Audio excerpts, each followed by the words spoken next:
Yo, good evening and happy Women's History Month to every single woman out there that are entrepreneurs, radio personalities, podcasters, even even EMTs, wherever careers you're doing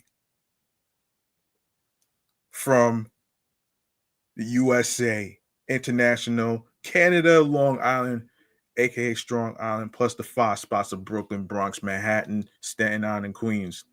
This is your man and homie, G Money Stacks, aka the Gregonator, your host with the most, misunderstood, lonely nomad, unstoppable, independent podcaster, creator, YouTuber, and of course, Queens, New York native, who is also a New York Mets fan from the neck of the woods of Laurelton, Queens, New York. And yes, you're now rocking with me by tuning in, listening, streaming, and watching the 385th episode of Off the Meat Rat Chainz New York Avenue podcast, live and direct from the comfort of my room, StreamYard, and alongside with YouTube. In case you didn't know, be sure to follow the podcast on Blue Sky Social. I created a podcast page on Blue Sky Social. Make sure you follow that page as well. And of course, subscribe to the channel G Money Stacks 555 for more video episode live stream recordings. Leave a like and a comment on the topics. Tell me how you feel about the topics, which topics are your favorite, all that great stuff right there. And before I get into the New York mass transit files, I want to do a quick reminder to every single one of you out there. This weekend, switch your clocks an hour ahead forward. All right, because the daylight savings time is spring around the corner. You don't want to miss out on that as well. So set your clocks and watches an hour forward so you don't forget. I'm gonna set up my watch an hour ahead tomorrow night. So just a little quick reminder, man. Even though you're gonna lose an hour of sleep, but you're still gonna get more daytime as well. So yeah. Don't forget to switch your clocks and watches 1 hour ahead. All right. Now, I got a jam-packing lineup of fun activities to do for the week and weekends. And I will be talking about the Wu-Tang Clan final tour in a couple of minutes in the segment of Remains to Be Seen. All right. So I got y'all with that. Now, we got some crazy transit news that we got to talk about here, man. Let's get into it right here. The New York Mass Transit Files, man. Let's go. I'm ready to cut to the chase.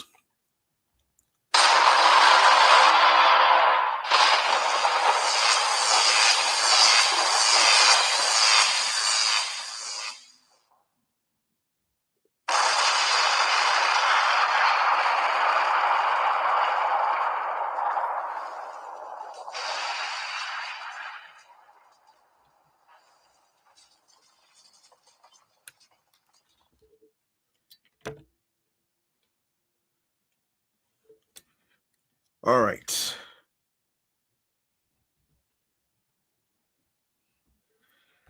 All right, let's cut to the chase right here. Here's what's happening. All right. Now,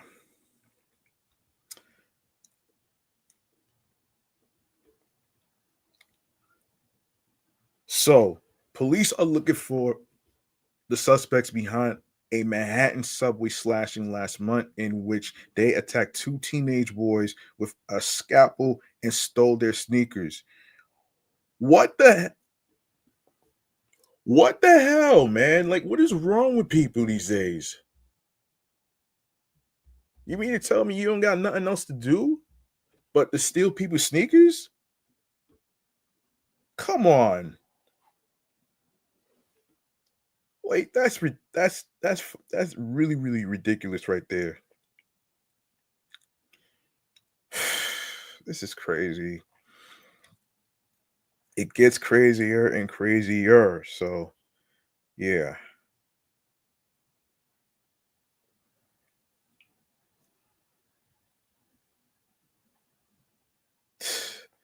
Unfucking believable.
All right. Um, all right. There's more to this story. Um,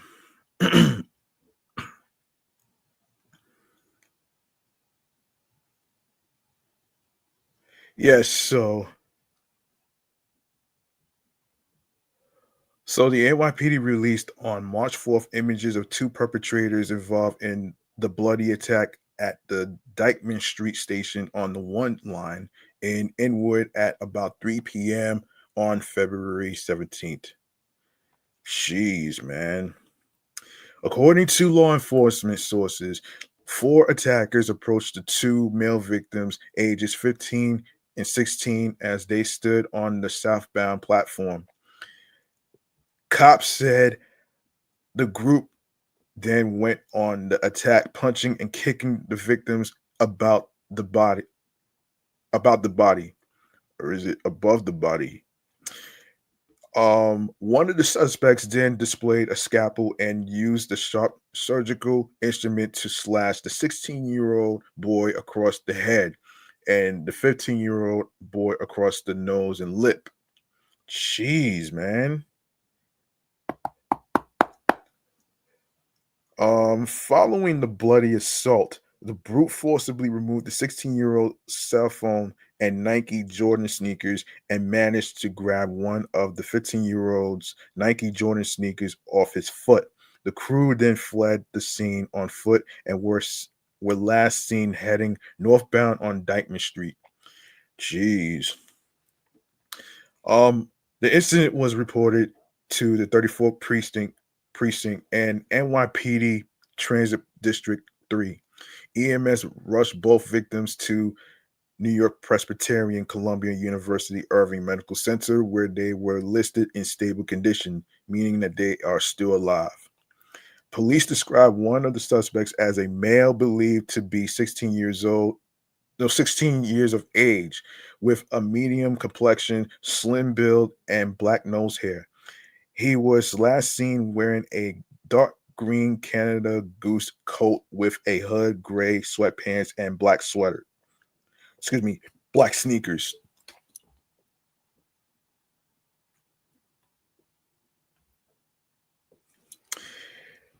The other suspect, cops said, was a male with a dark complexion who was last seen wearing a black winter coat with a hood lined with tan fur and blue jeans. Anyone with information regarding the assault or the suspect's whereabouts can call Crime Stoppers at 800-577-TIPS. For Spanish, you could dial 888-57-PISTA. You can also submit tips online at crimestoppers.nypdonline.org or on X, formerly Twitter, NYPD Tips. All calls and messages are kept confidential. There's some more crazy stuff that's been going on too. So let's get to Queens. Yeah, cops in Queens are hunting for the man who kicked a senior woman down a flight of stairs at a subway station in a random assault over the weekend. According to police sources, a 72-year-old woman was attacked not long after departing a Jamaica bound E train at the Roosevelt Avenue Jackson Heights station. Yeah, yeah, Roosevelt Avenue station in Jackson Heights, Queens, at about 11:13 p.m. on March 1st. Authorities said the victim was on her way home and heading up a staircase to reach a Flushing bound 7 train when the perpetrator kicked her from behind. Police sources said the attack was unprovoked and the perpetrator said nothing to the victim before the kick. Jeez, man. You cannot be fucking serious. Really?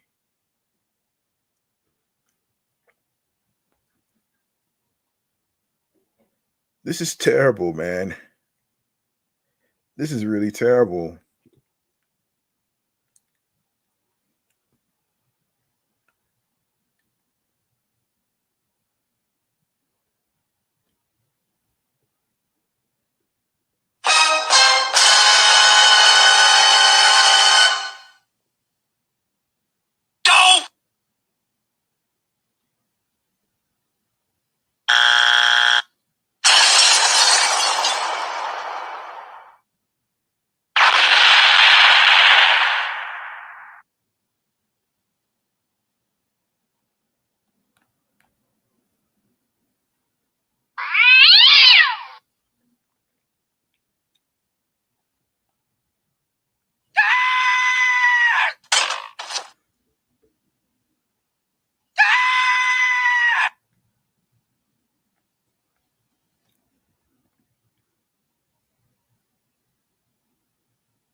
The blow sent the senior tumbling down the stairs. Law enforcement sources said, leaving her with pain and bruising to her cheek, the back of the head, and across her back. Following the assault, cops reported the suspect fled the area and was last seen boarding a Jamaica-bound F train.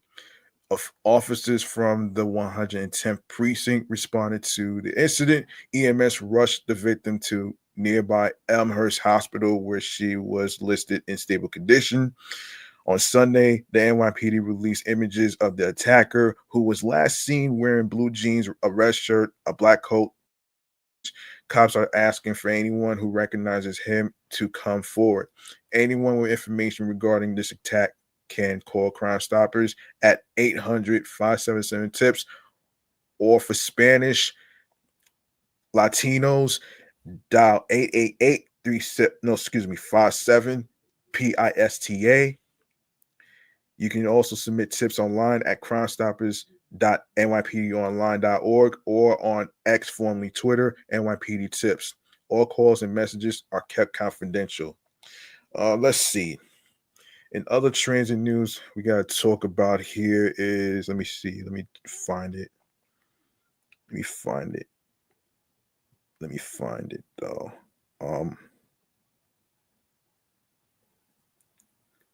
Let me find it. Yeah. Another attack happened, and this takes place in Manhattan. This is getting out of hand, man.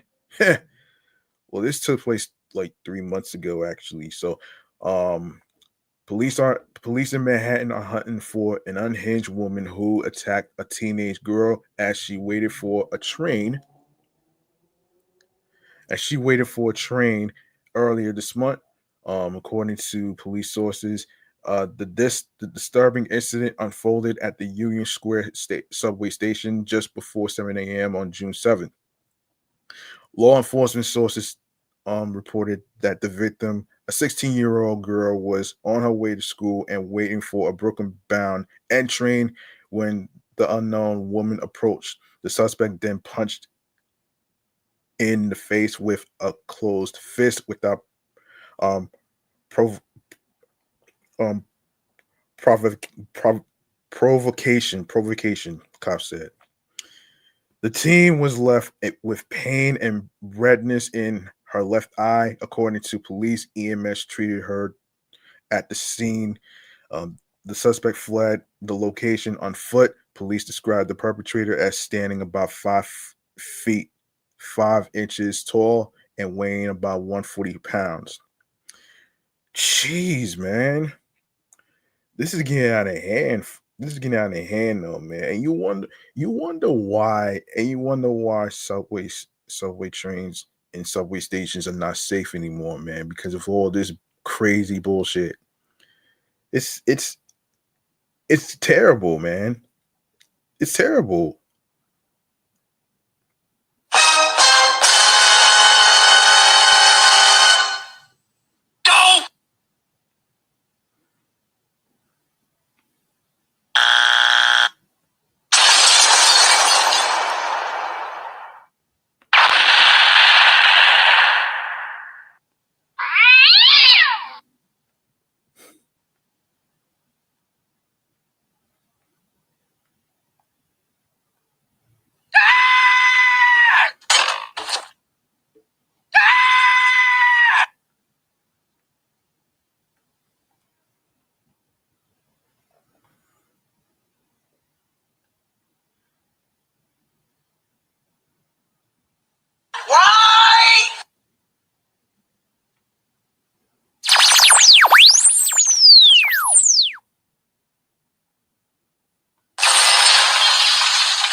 This is really, really, really getting antsy in subway stations. Jeez.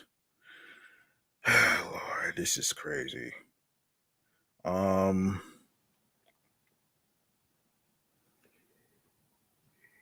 yeah, so the teen was left yeah, yeah, the teen was left with pain and redness in her left eye, according to police. EMS treated her at the scene. The suspect fled the location on foot. Police described the perpetrator described the perpetrator as standing about 5 feet 5 inches tall and weighing about 140 pounds. She was last seen pulling a suitcase alongside her. Sources familiar with the incident report that the attacker is described as acting erratically and appearing to be mentally unstable. Anyone with information regarding this incident can call Crime Stoppers at 800-577-TIPS for Spanish Latinos. You can dial 888-57-PISTA. You can also submit tips online at crimestoppers.nypdonline.org or on X, formerly Twitter, uh, at NYPD Tips. All calls and messages are kept confidential. All right, let's see. Let's see. Yeah, another teen getting stabbed, and this took place in Brooklyn. Jeez, ah, Lord. Police are on the hunt for a brazen perp who allegedly stabbed and beat a teenager on a Brooklyn subway station platform Saturday morning. According to law enforcement sources, the 18-year-old victim was inside the Broadway Junction train station on the northbound A and C platform on February 15th at around 6 a.m.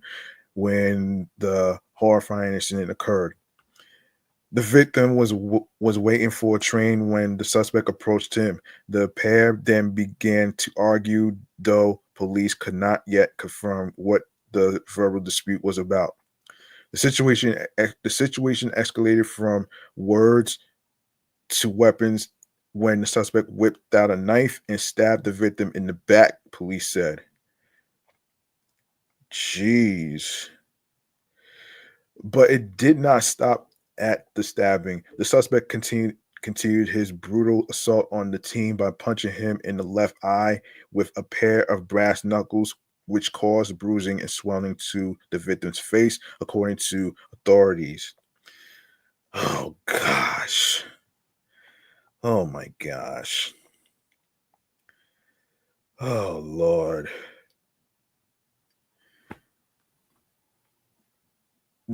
Man, terrible stuff, man.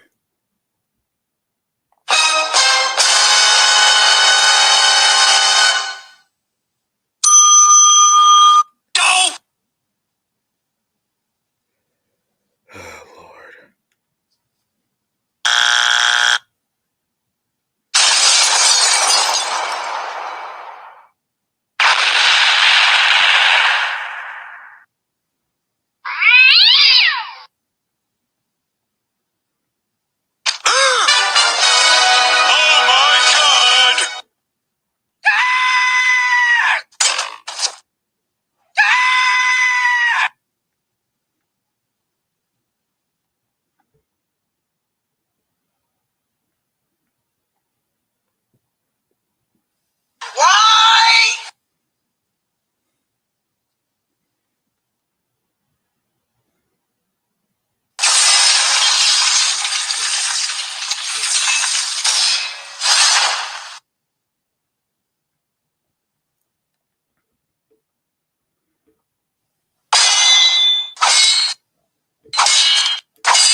Man, oh gosh, this is crazy.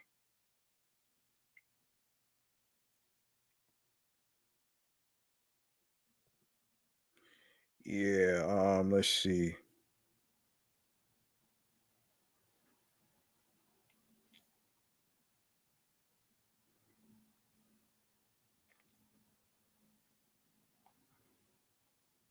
Meanwhile, the perp was able to flee the scene on foot, getting onto a northbound A train to parts unknown before officers from the 73rd Precinct and Transit District 33 arrived.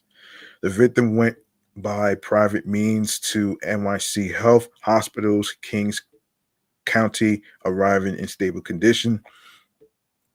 The victim and suspect did not know each other, authorities said. Police on Saturday released a photo and video surveillance of the perp, who remains at large.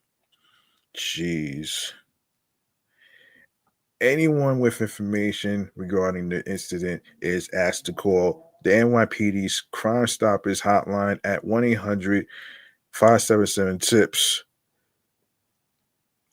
or for Spanish Latinos, 1-888-57-PISTA, which is 74782.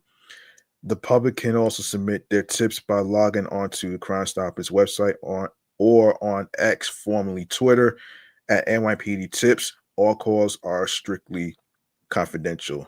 Jeez. And one more transit stuff that we got to get to right here. So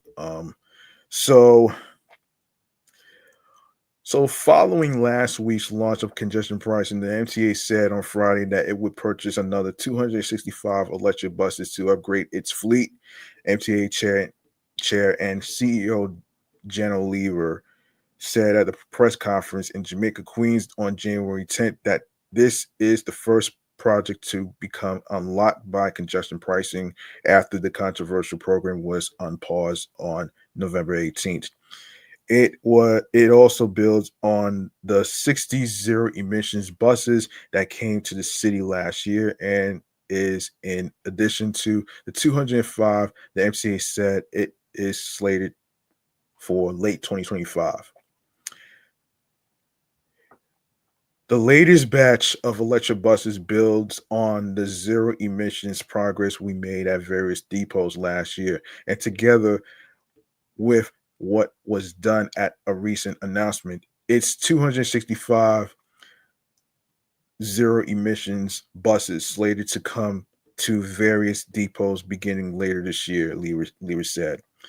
With so much electric rolling stock on the way, the MCA will build more charging infrastructure at various depots to keep the buses powered up. The new Jamaica depot, which will open in 2027, will be outfitted with charging stations for the new fleet. Some environmental experts have said the MTA's electric bus acquisition will help improve air quality in New York. Electric buses replace fossil fuels, releasing less carbon into the air.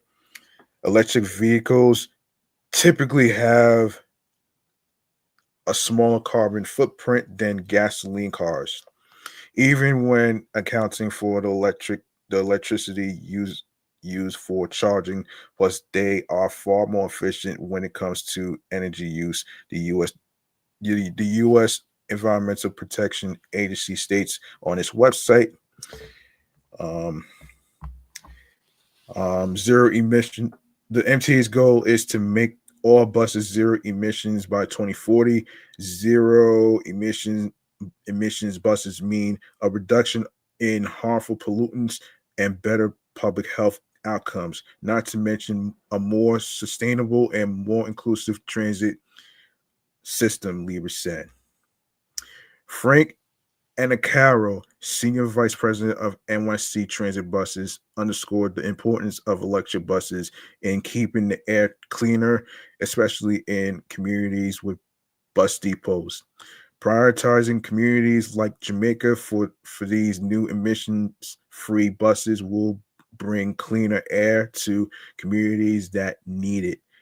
Anacario said, this is especially true in neighborhoods surrounding bus depots like this one. Soon, the diesel exhaust from buses coming in and out of this depot will be a thing of the past. On May 17th, 2024, the MTA installed chargers at the Grand Avenue Bus Depot in Maspeth, Queens, funded with $70 million in federal money.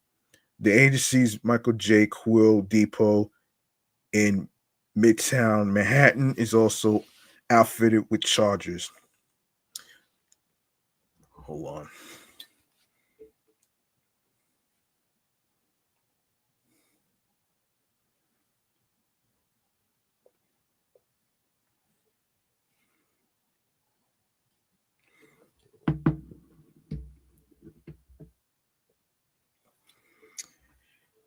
Although many experts say electric vehicles are environmentally friendly, they are not risk free.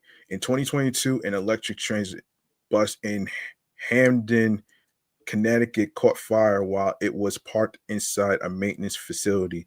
No one died in the fire, but two transit maintenance workers suffered smoke inhalation and a fireman suffered heat exhaustion. The three victims were treated at the local hospital. Damn, damn, damn. Um, According to a federal investigation, the cause of the fire was due to battery cell damage from coolant that had leaked into the battery enclosure, which started a chemical reaction. Other congestion pricing projects to improve public transportation. Meanwhile, the MTA said that more improvements are on the way to public transportation, including work on the Second Avenue subway phase two, modern signals for the A train in Brooklyn, and another big package of ADA accessible train stations. We've been knocking these out 5 times as fast as the MTAs in the past, and we're advancing yet another set now that congestion pricing is moving forward, Lieber said. Lord. Yeah, I don't know, man. I don't really have too much to say on this, but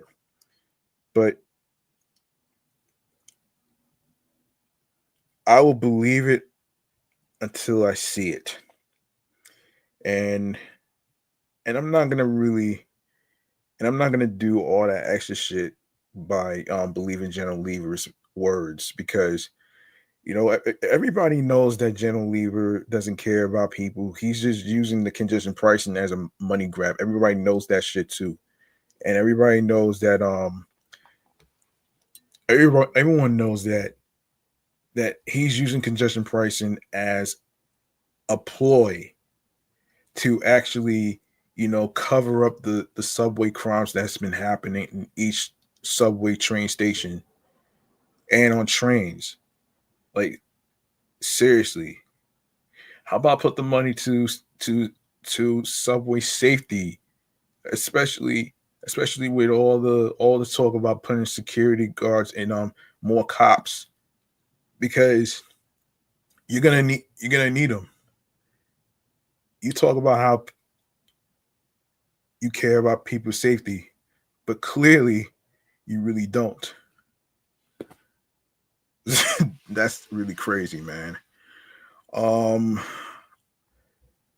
all right, all right, so we're going to move on to another segment right here, which is of course chatting all the jazz. Ladies first, we're going to talk about the recent incident involving Tyra Banks, who lost her home in the LA fires. Yeah, we're going to get into it right here. All right, let's go.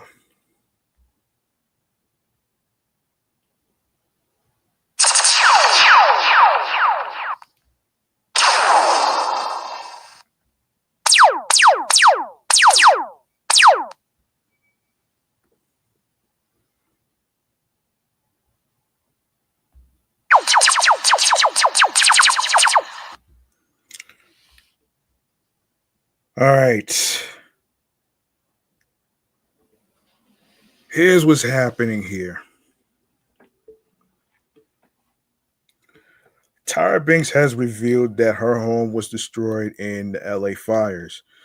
And this took place on Monday, January 20th. The model, age 51, appeared on the Australian Breakfast Club Sunrise, where she was asked about the devastation. Speaking of her family and friends, Banks, who shares son York, age 9, with ex-boyfriend Eric Asler, said that some are doing okay, some are not doing so great.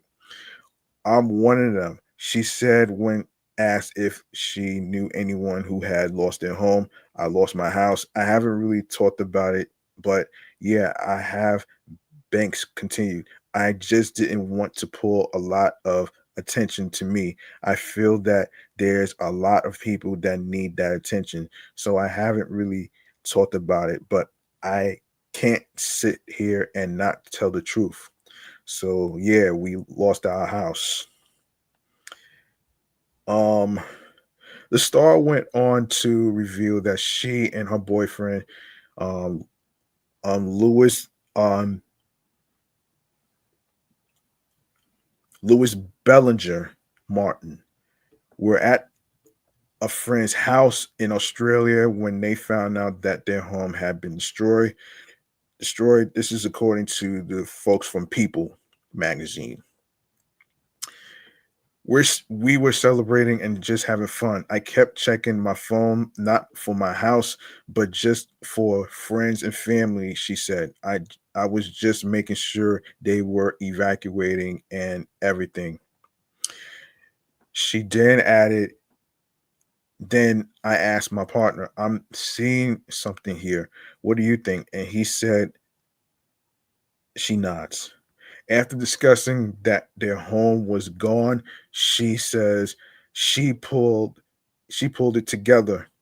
I didn't say anything to my friends. I just stayed in that moment. Then we went home and we cried. We had our moment.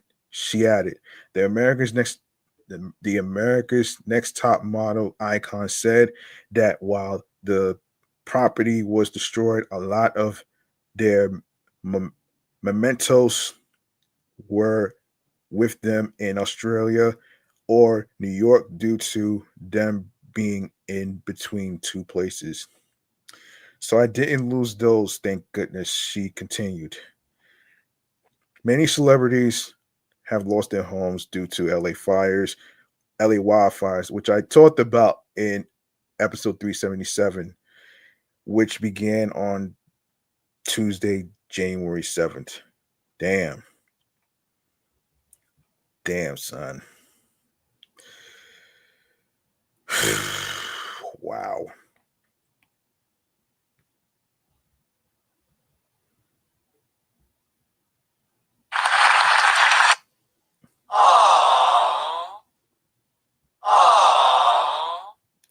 Yeah.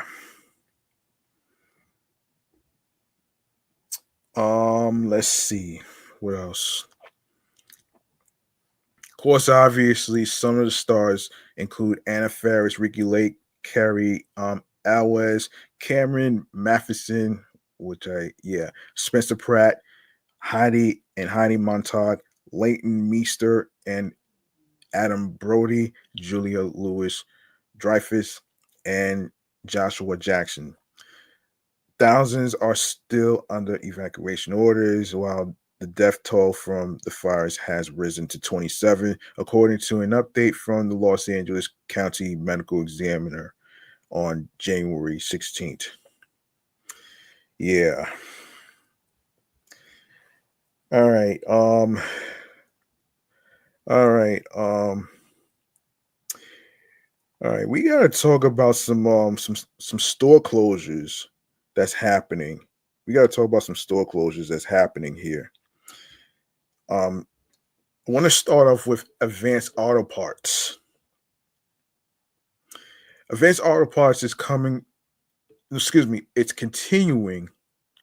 Advanced Auto Parts is continuing in its plan to shutter hundreds of stores and four distribution centers in 2025. The company said in a Wednesday earnings call after initially announcing the closures in November 2024.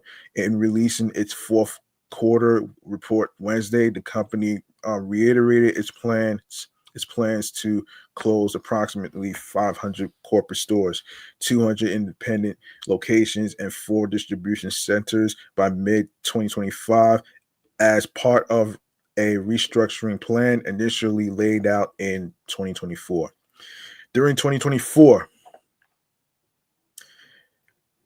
we initiated transformative actions to um, reposition Advance for long-term success and value creation, says Shane O'Kelly, President and Chief Executive Officer, in a news release Wednesday.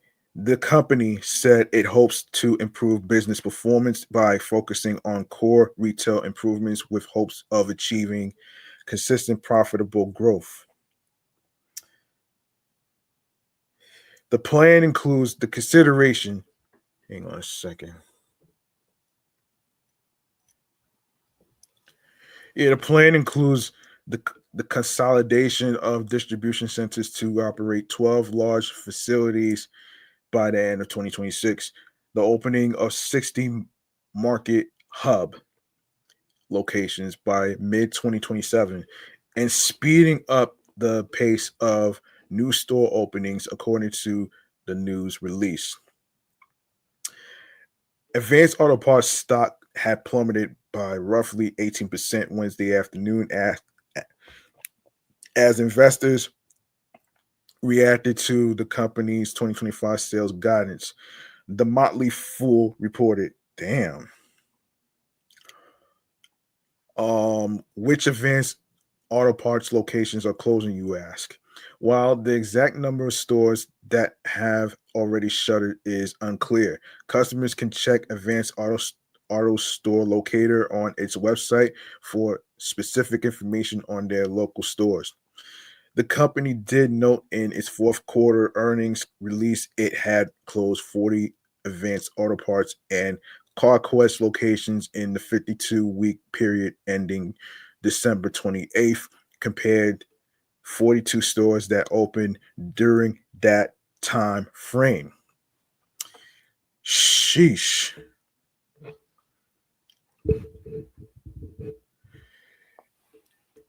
Advanced Auto Parts in January tapped Hilco Real Estate to manage the sale of over 200 leased and 24 owned retail locations and potential redevelopment properties, according to a news release obtained by USA Today Wednesday.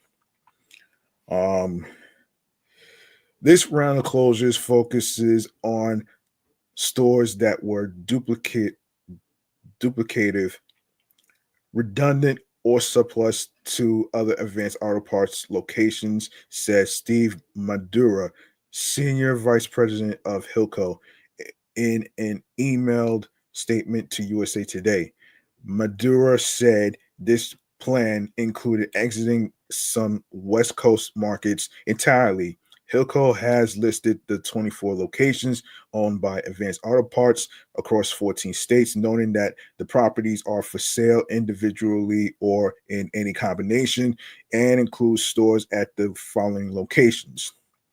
All right, so Alabama Bay Minette, 101 McMeans Avenue, Arizona Mesa, 1201 West University Drive, Phoenix, 3246 West Indian School Road, Prescott Valley, 3484 North Glassford Hill Road, Arkansas, Fort Smith, 2620 Rogers Avenue, California, Cathedral City, 68-580 Ramon Road, Florida, Claremont, 390 East Highway 50, Fort Myers 3671 Cleveland Avenue, Georgia, Dublin, 111 Prince Street, Kansas, Leavenworth, 2209 South 4th Street, Louisiana, New Orleans, 2641 South Claiborne, Michigan, Battle Creek, 1405 Columbia Avenue, West Wyoming, 1784 28th 28th AT, Southwest. I think it's apartment. I'm not sure. Anyway, Mississippi, Greenville, 2818 Highway 82 East Jackson, 2020 Raymond Road, Jackson, 205 West Northside Drive, Meridian, 2906 8th Street, Picayune, 230 Memorial Drive. What the hell?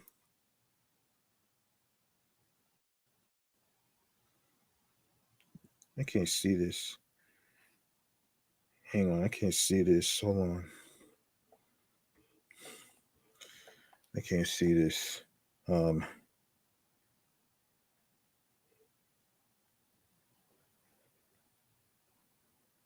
Yeah, North Carolina, Greensboro, 5307 West Market Street. Texas, Corpus Christi, 10765 Leopard Street. McAllen, 1010 North 10th Street, West Laco, 154 North Texas Boulevard, Washington, Linwood, 18327 Highway 99, Wisconsin, Manny Manitowoc, 3404 Calumet Avenue. The Herald Times reporter, um, hang on a second. The Herald, the Herald, the Herald Times reporter, a USA Today network site located in Manitowoc, Wisconsin, confirmed the store closure there earlier this month, in addition to a second location that also closed in the town. The the Wichita Falls, Texas Times Record News, also a USA Network site, reported earlier this month the Advanced Auto Store there had also closed. Nearly 20 years in business. Jeez. And what else? How many advanced auto parts stores are there? How many are closing? Headquartered in Raleigh, North Carolina, Advanced Auto Parts operates more than 4,700 stores in the United States, Canada, Puerto Rico, and the U.S. Virgin Islands. According to its website, the company also serves 1,125 independently owned CarQuest branded stores across these locations, in addition to Mexico and some Caribbean islands. In a regulatory filing, the company reported it plans to close 523 corporate stores, leave 204 independent locations, and shut down 4 distribution centers. Um, yeah. Let me see. Now, I did hear that Forever 21 might be another store that might be closing down too. That's crazy, man. That's fucking crazy. And speaking of crazy, we got another one that's closing. Party City. Party City. I mean, look at this. Look at this shit. The party might not be over for everyone at Party City, as some franchise locations across the US are expected to remain open. Nearly 900, 900 locations were in operation when the sudden news broke that Party City was going out of business. On December 21st, Party City filed in the U.S. bankruptcy court for the Southern District of Texas after already emerging from a previous bankruptcy in 2023 with about $1 billion less in debt. Damn. Say it ain't so. Say it ain't so. Say it ain't so.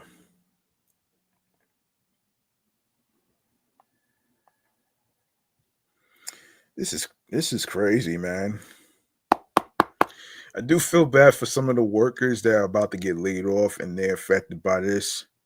Not even sure how they're gonna get around financially, but we'll see what happens.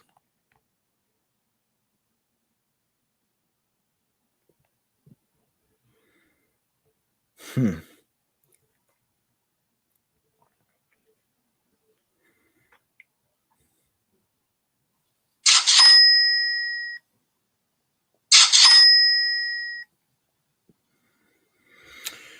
Ah man.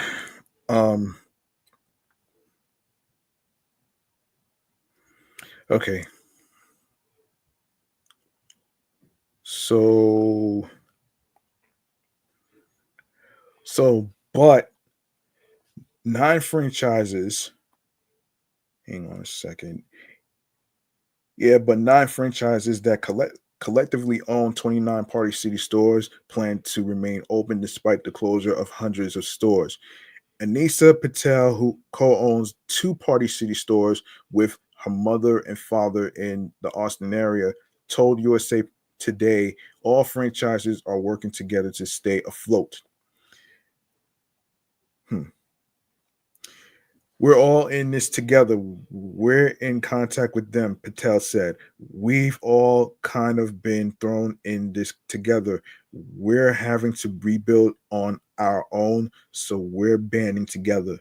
For her, the writing was on the wall for Party City, as she said the company had implemented markdowns on products back in October. But following the announcement of the bankruptcy, she feels that franchises have been left in the dark.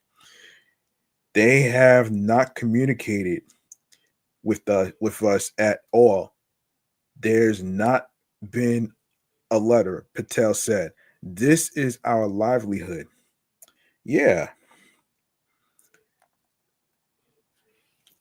the nine franchises are sticking together and talking to each other no, excuse me, each day and sharing resources. Steve Fram, owner of two Party City locations in Virginia, told Richmond BizSense. And as for keeping the name of Party City, Fram told the outlet they'll stick with it at this point.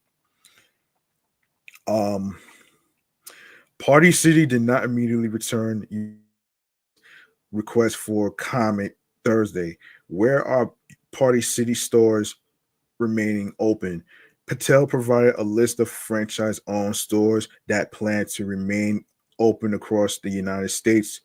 USA Today contacted each location to confirm their plans.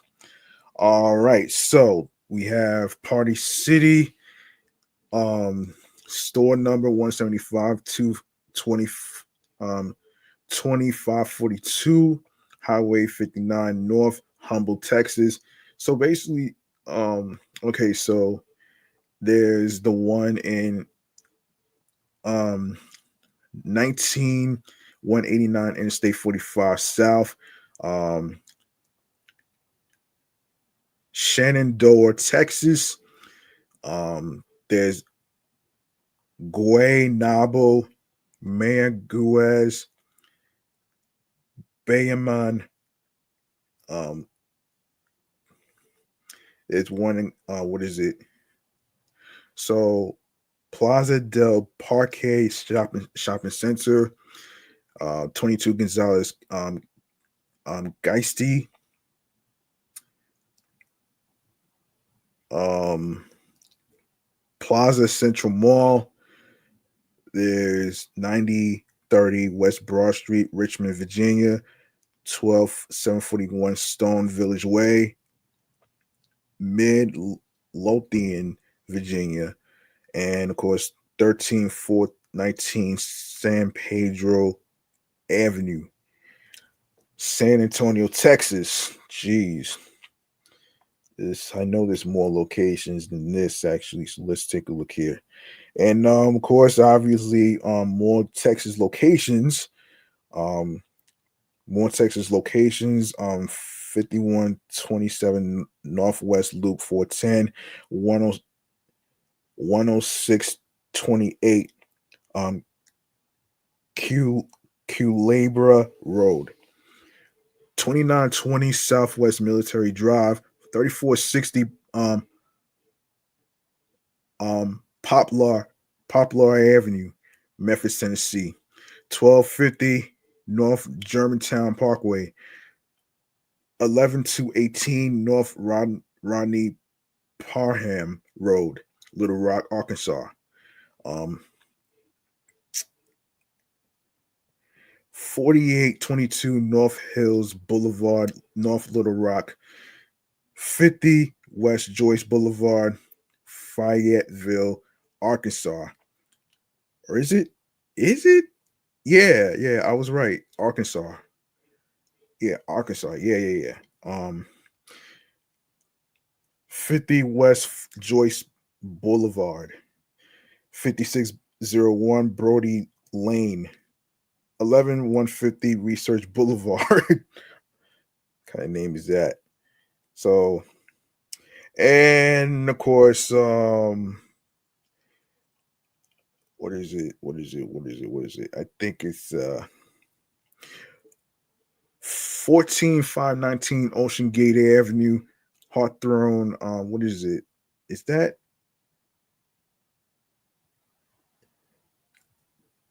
wait a minute. Is that California? Oh shit. It is California. Yeah, that's California. Yeah. Yeah. Okay. 14735 Ventura Boulevard, Suite A, Sherman Oaks, 19927 Rinaldi Street, Porter Ranch, 5550 5544 Stockdale Highway, Bakersfield, 15242 Summit Avenue, 9210 Rosedale Highway, Bakersfield, 7000 Hadley Road, South Plainfield, 94-799 Lou Me. Hold on, Lumia Street, Walpaho, and of course, 88 North Nemitz Highway. That's Honolulu, Hawaii. Okay.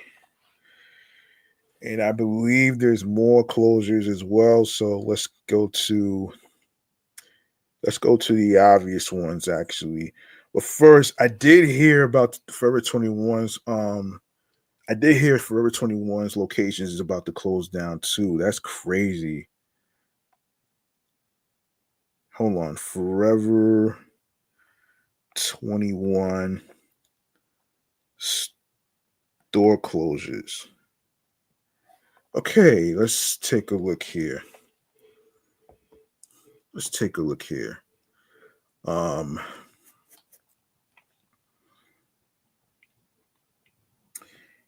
Yeah, wait a second. Times Square. It said 21 is closing actually. Jeez, are you this?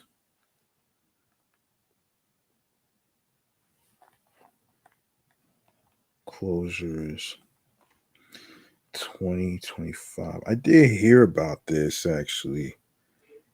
Yeah. Um yeah, I'm gonna actually okay here.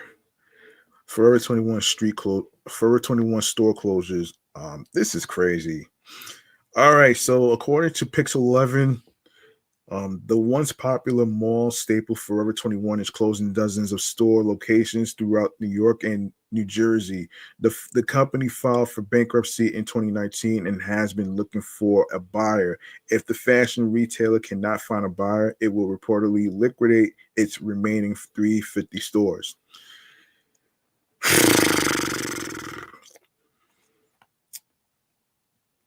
Below is a list of Forever 21 locations set to close in New York and New Jersey. So, starting with New York, South Shore Mall, Bay Shore, Kings Plaza Shopping Mall, Brooklyn, Walden Galleria, Buffalo, Woodbury Premium Outlets, Central Valley, Tan, Tanger Outlets, Deer Park, um, Roosevelt Field, Roosevelt Field Mall, Garden City.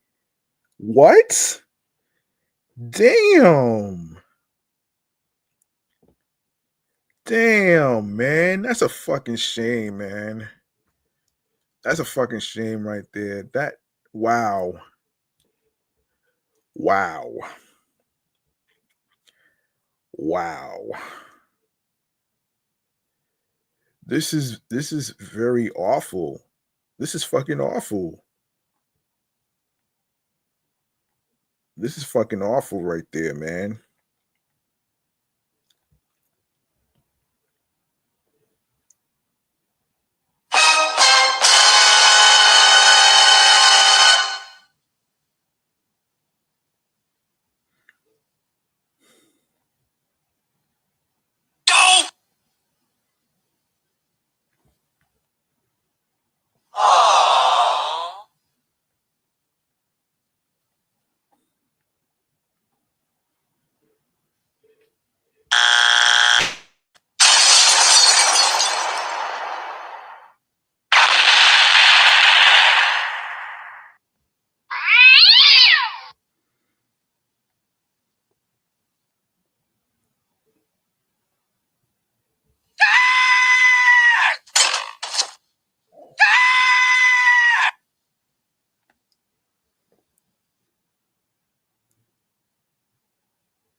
That's crazy. Anyway, let's keep going here.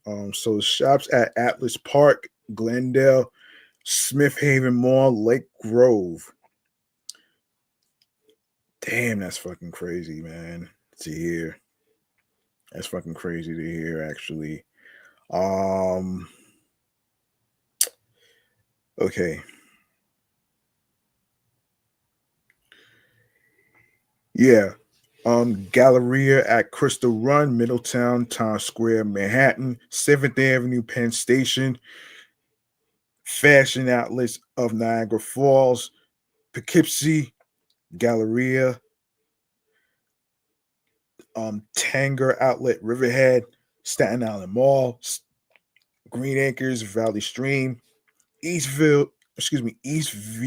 Mall, Victor, Palisades Center, West Nyack, the Westchester, White Plains.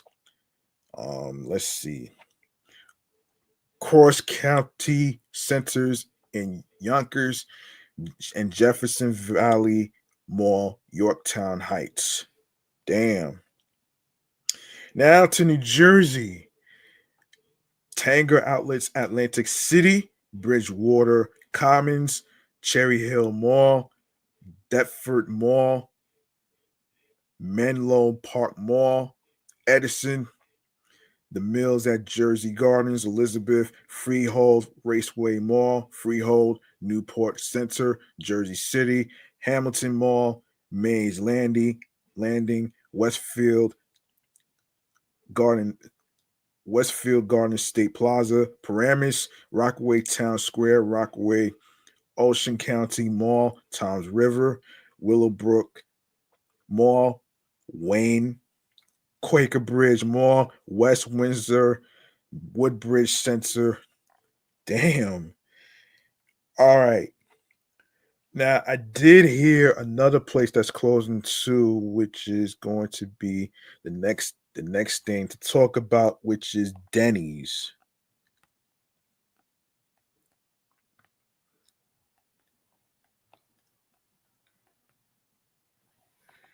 I did hear Denny's was one of them on the list.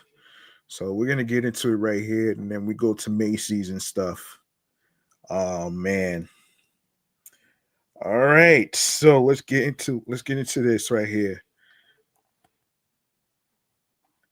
All right. So Denny's announced this week it is closing more than originally planned. Back in October, the diner's chain leadership announced plans to close 150 lower performing stores by the end of 2025, starting with 50 closures in 2024.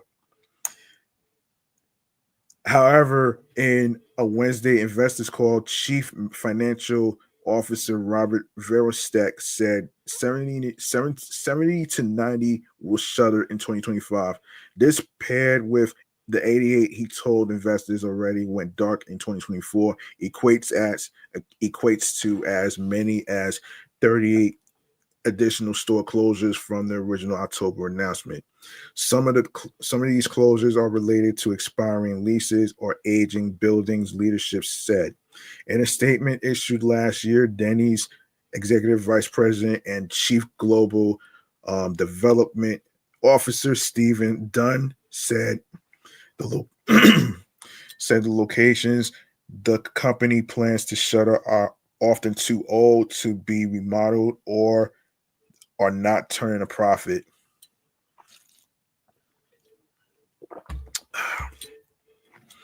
Some of these restaurants can be very old. So when you think of a 70-year-old plus brand, you have a lot of restaurants that have been out there for a very long time, Dunn said in October. In Wednesday's meeting, Verostek said closing stores were open for an average of nearly 30 years. In any mature brand, when restaurants have been open that long, it is natural that trade areas can shift over time, he said. Accelerating the closure of lower volume restaurants will improve franchise cash flow and allow them to reinvest into traffic driving initiatives like our tested and proven remodel program, he continued. How many Denny's locations are closing, you ask? While Denny's has yet to release a list of closing locations, it plans to up to 178 restaurants nationwide in 2025, according to information given in the investor meetings. The company plans to offset the closures with about 25 to 40 openings, though roughly half of these will be traditional Denny's restaurants, while the other half will be Kiki's Breakfast Cafes, which Denny's acquired in 2022. In a statement to USA Today Friday, Denny's said it does not provide advance notice of closures and instead works closely with our owners and teams when a restaurant unfortunately has to close. Um, the Denny's website lists 1,323 U.S. locations. California, Florida, and Texas have a large concentration of stores. Damn, son. And let me see. Let me see. Let's go to let's go to um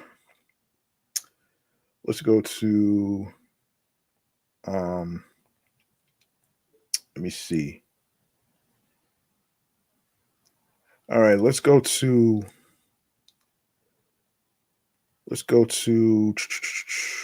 let me see. If I'm not mistaken. All right, let's go here right here. And I think Applebee's is closing too. I believe Applebee's is closing too. Let me double check here. Let me double check here. Applebee's store closures. Yeah, that's crazy, man. This is crazy.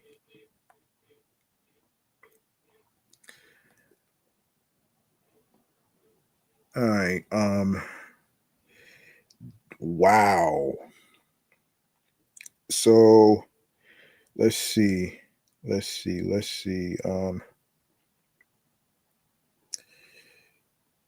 Whoa. Wait a minute here. Wait a minute here. Let's take a look here. Okay, according to Restaurant Dive, okay, so Dime Brands has launched a reimagining program at Applebee's called Looking Good. Dime Brands CEO John Payton said on the company's earnings call Wednesday. Payton described the Looking Good program as a multi-year effort to ensure all the company's restaurants exceed consumer expectations for look and feel. The remodel program will kick off with 30 of the 47 Applebee's units Dime took over from franchises in November, Payton said. Um, 5 of the remaining restaurants will be converted to dual branded Applebee's IHOP units. Dine intends to refranchise those 30 restaurants once they've been remodeled. The company has already achieved significant franchise support for the remodeling program, Payton said. 6 of our top 10 franchises, representing 57% of the Applebee's system, have already elected to accelerate models of their restaurants by the end of 2025, based on Good Looking Good program, Payton said. Applebee's also has created a new prototype, which will offer a contemporary appearance and optimize its off-premise business. Off-premise sales made up 21.6% of its business last quarter, according to an earnings release. It expects to build its restaurant with this new prototype this year, Payton said. More details will be shared during the second quarter. Applebee's has struggled with store closures and declining same store sales since 2021, IHOP while IHOP's store base has grown modestly. Applebee's has experienced a slow but substantial erosion of its store base. The chain dropped from 1,578 stores in 2021 to 1,501 in 2024, according to the brand's SEC filings. Jeez. Yeah, so IHOP um in 2021 and 2022 has reached up to 1,500. And then you have IHOP from 2021 to 2024 had reached above 1,500. Dine is projecting a loss of 20 to 35 net Applebee's restaurants and somewhere between 10 net new openings and 10 net closures for IHOP in 2025, according to its Q4 earnings release. This is a slowdown in year over year net closures for Applebee's, which saw 35 net domestic restaurant closures in 2024, according to Dine's 10K. Vance Chang, Dine's CFO, anticipates the brand will see an increase in gross openings from dual branded domestic openings and new development agreements for standalone Applebee's restaurants. Dual branding, which Dine brought to the US in February from international markets, is now key to Dine's growth. The dual brand concept is now a core pillar of our development strategy, and we're optimistic about the long-term upside potential, Payton said. On average, we've seen these locations achieve 1.5 to 2 times the revenue compared to a single brand restaurant.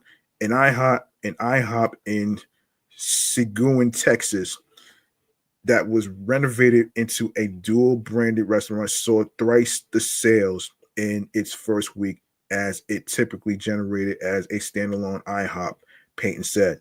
Dine plans to open 12 to 14 dual branded locations in the US in 2025, though Payton said franchisee demand was higher. Despite sunnier development plans, Applebee's sales have struggled. Sales dropped 4.7% year over year in Q4, um, according to an earnings. Um, hold on.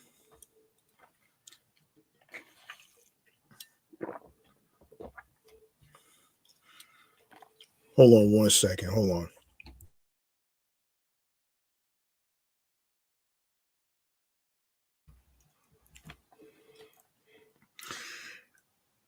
All right. Yeah, let me see where was I.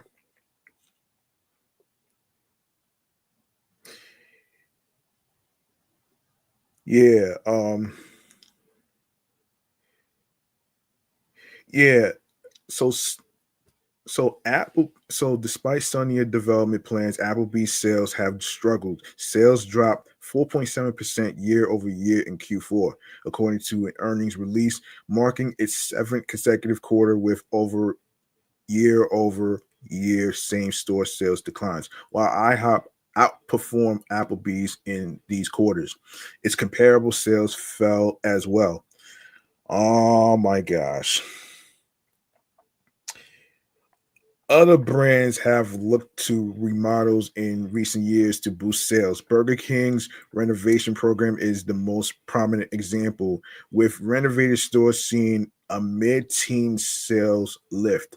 But blooming brands also want to remodel stores. Like Dine, Blooming laid off a significant fraction of its corporate workforce this year.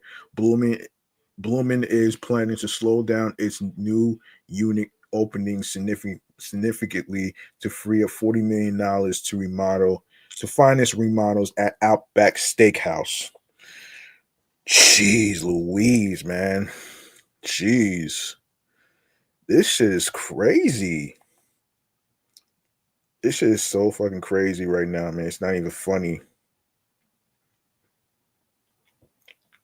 Um, wow.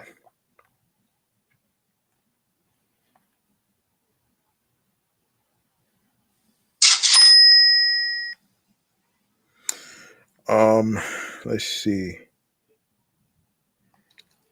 Let's see.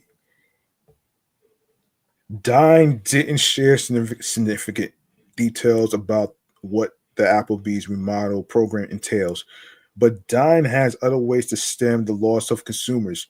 Payton highlighted Applebee's really big meal deal as a partial success in Q4, despite the year over year sales drop. That deal represented 20% of transactions and boosted on premise sales and ticket volume growth. This supported a slight improvement in traffic, traffic and sales compared to Q3, Payton said. Applebee's will launch a new volume platform in the second half of 2025, Payton said. As part of this effort, you can expect us to build on our fan favorite two for $25 deal. And we'll also continue to evolve the really big meal deal. Payton said the value plays will be supported by new menu items, including LTOs and a significant investment in social media. All right, so let's go to what's going on with Macy's, Neiman Marcus, and other stores that's also closing too. This is crazy, man. This is crazy. Um, all right, so let's go here. And yeah, this is according to double WD. Let's see. Let's see. So 2025 started with the announcement of store closures by Kohl's and Macy's, which are shutting down several locations in the country in the upcoming months. Other companies, including Walgreens, Party City, and CVS, have also confirmed the closing of some underperforming stores across the country. The downsizing trend affecting retailers doesn't seem to be slowing down soon. On February 13th, fabrics and crafts retailer Joanne or Joan, however you pronounce it, announced the closure of 500 stores across the country. The downsizing comes after the brand filed for Chapter 11 bankruptcy in January. This was a very difficult decision to make, given the major impact we know it will have on our team members, our customers, and all of the communities we serve. The company said via statement shared with um, Double WD. Hmm. Oh man, man, that's crazy, man.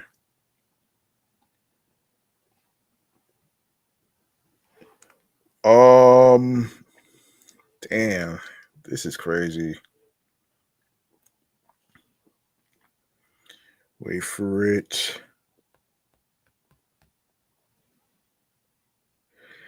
On January 23rd, Double WD reported that according to Coresight Research, a research and advisory firm specializing in retail and technology, approximately 15,000 stores will close this year in the US. In the US. In 2024, US store closures totaled 7,325, the highest number of store closures since 2020. On let me see. Hold on a second. On February 3rd, Liberated Brands, hang on one second.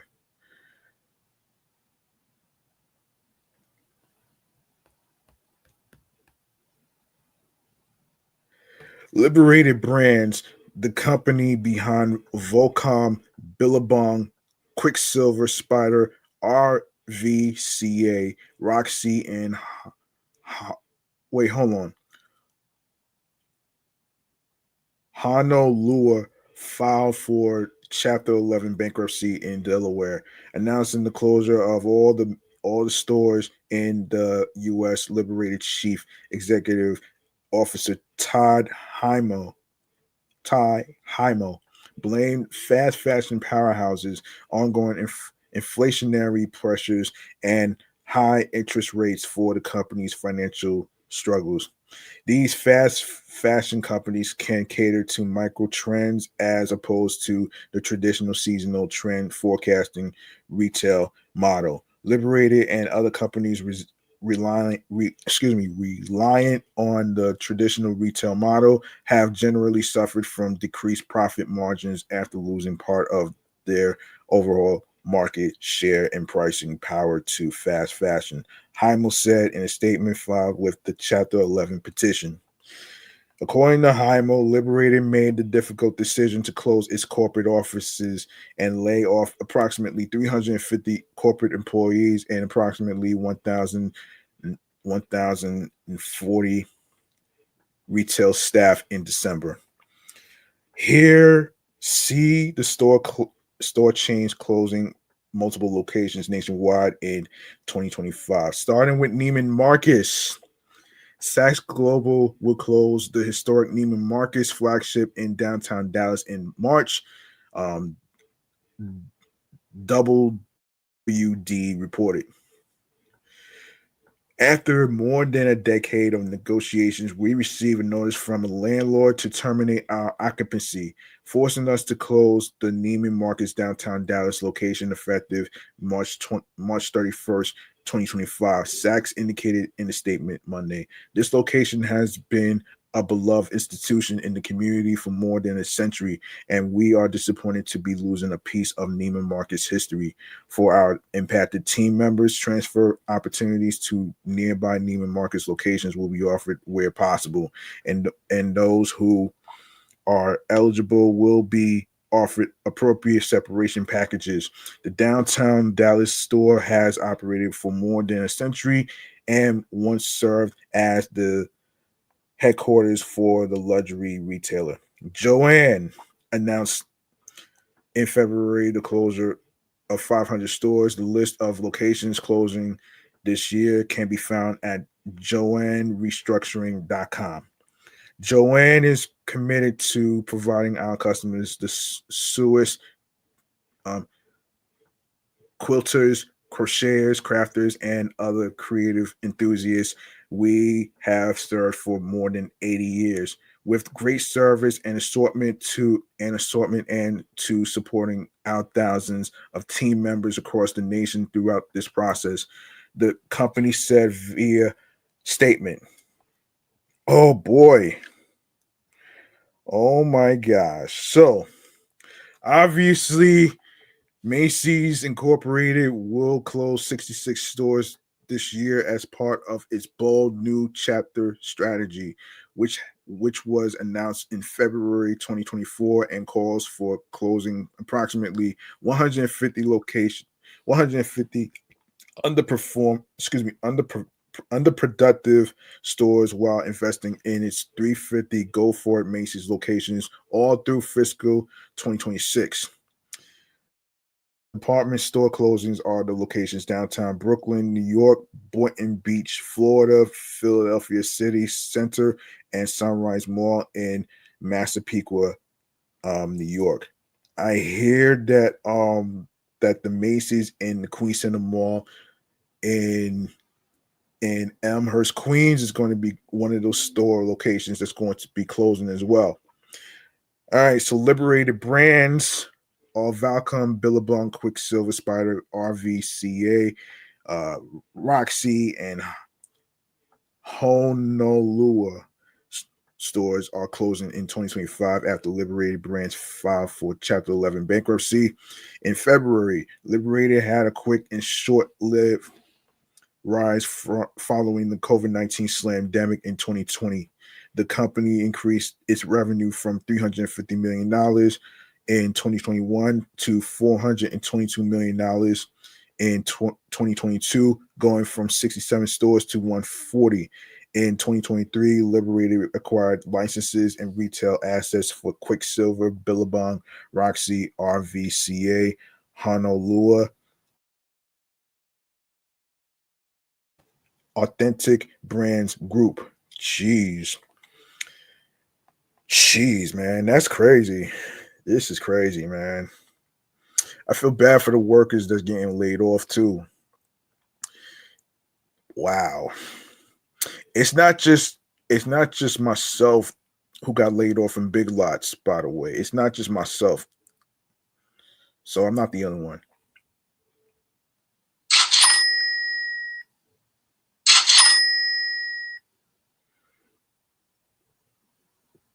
Um Due to financial challenges, Liberated had to further stretch its account payable. Let me see. Payable payable to conserve liquidity liquid liquidity amid growing uncertainty about the future of the business. In December 2024, Authentic Brands Group terminated its licenses. ABG will continue to sell the surf and skate clothing labels by other retailers. Kohl's, unfortunately, is closing too. Made Kohl's made a statement and announced the closure of its long-standing San Bernardino, California e-commerce fulfillment center and 27 retail locations in 2025.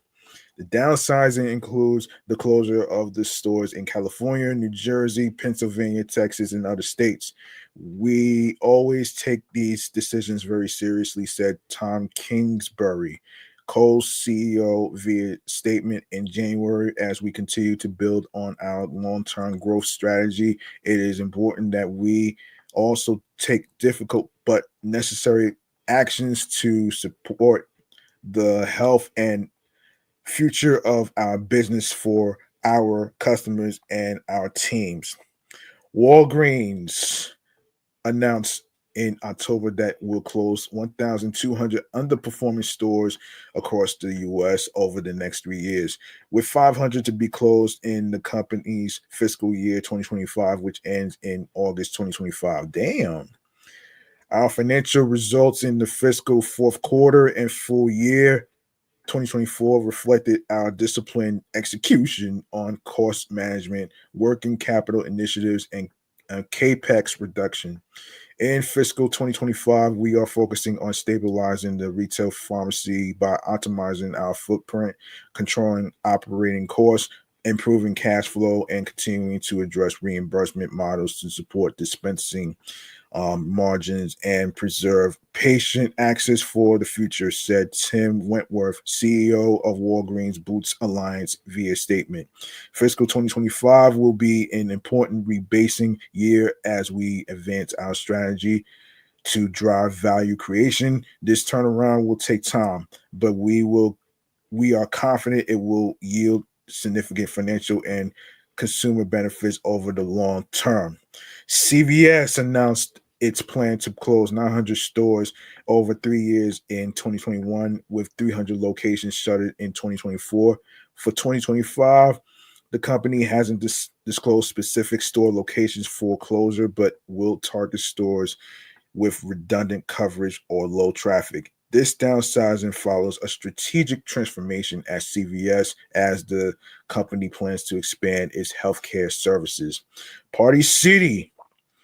In December, Party City announced the closure of its 700 stores by February 28th. The company, founded in 1986, blamed inflation and changes. Jeez, man. Fucking inflation. This is crazy, man. This is fucking crazy. This is fucking insane. You know what I mean? This is insane. Very, very, very insane. And speaking of insane, Costco almost went on strike. Costco almost went on strike, though. Here's what's happening here, according to Forbes. Um, Costco and the International Brother of Teamsters Union came to a tentative 3-year contract agreement at the 11th hour, averting a strike that would have affected operations at more than 50 Costco stores starting today, according to Associated Press. Key facts: some 18,000 Costco unionized workers, about 8% of its total 219,000 U.S. employees, were set to go on strike today after failing to reach a contract agreement with the company. Operations at 56 stores in Maryland, New Jersey, New York, California, and Washington would have been impacted. Costco said, regardless of a strike, it was prepared to keep all locations open for business throughout, as reported by CNN. Teamsters were also prepared to set up picket lines at a number of non-union Costco stores in support.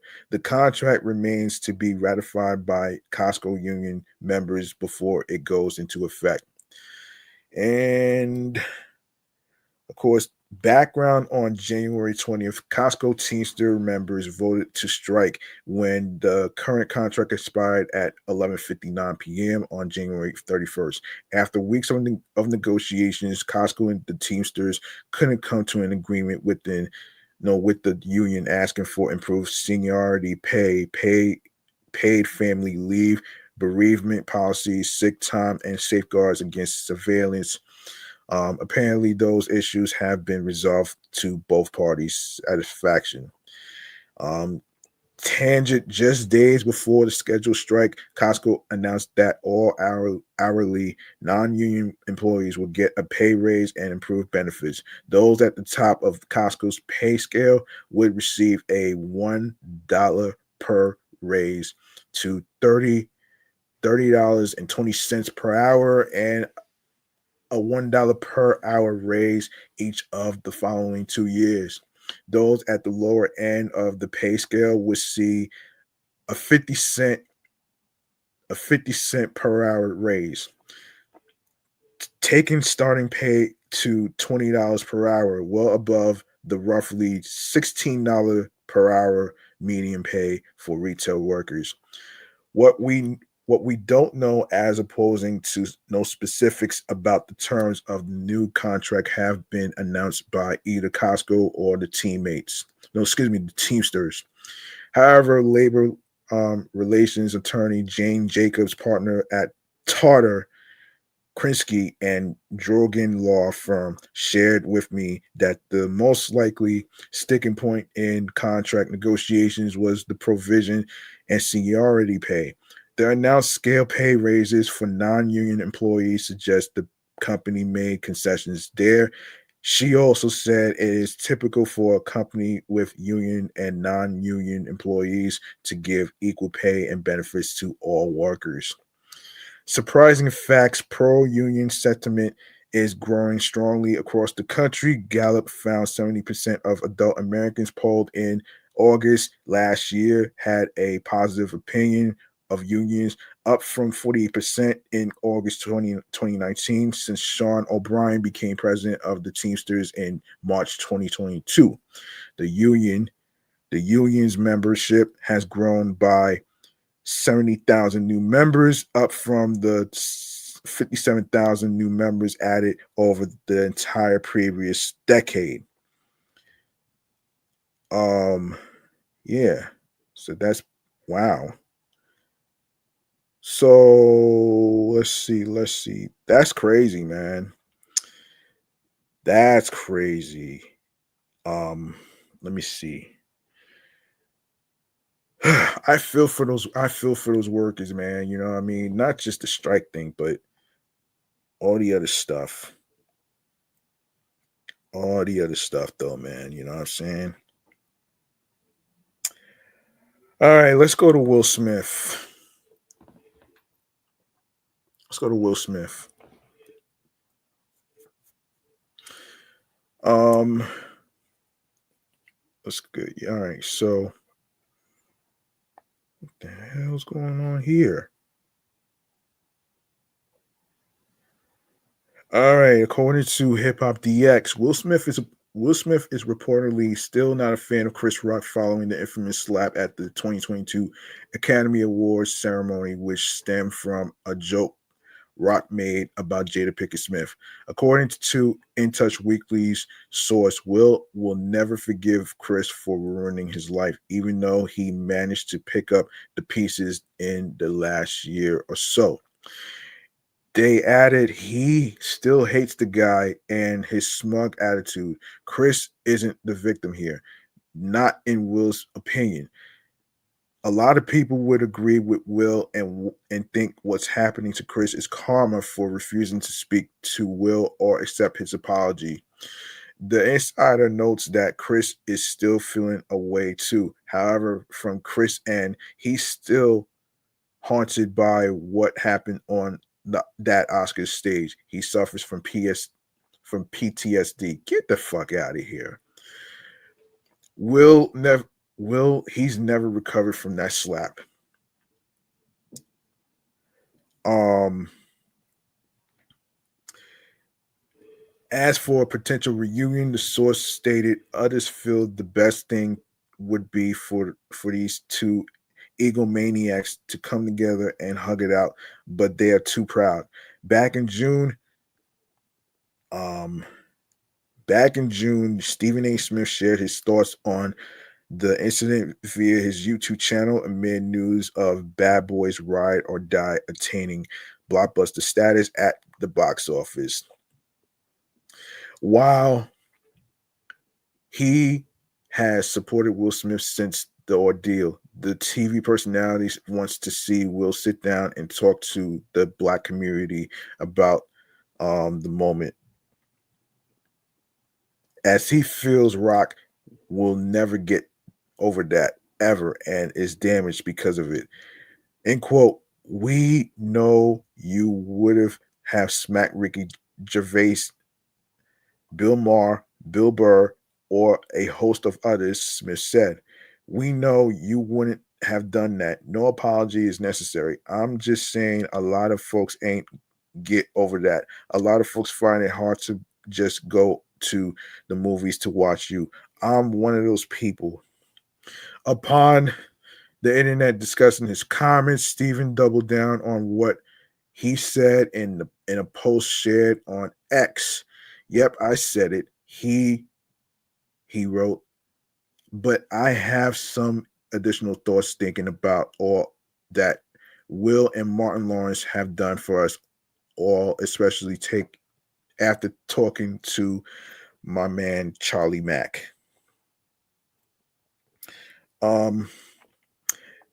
Bad Boys Ride or Die was Will Smith's first movie since the infamous Oscar slap. Oscar slap. Um, According to Variety, the fourth installment of Bad Boys franchise raked in $56 million in theaters across the United States in its opening weekend, and an additional $48.6 million across the world for an international grand total of $104.6 million. Wow. Wow. That's not bad. That is not bad at all, actually.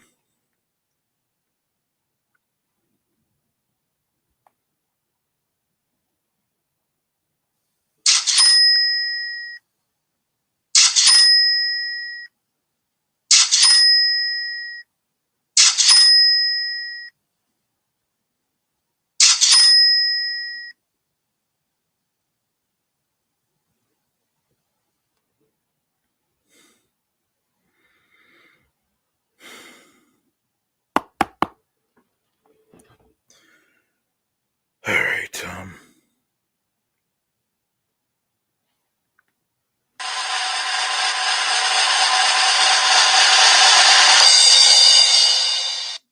I did not mean to press that. Sorry about that. Um, Sorry about that. Let me see. Did not mean to press that.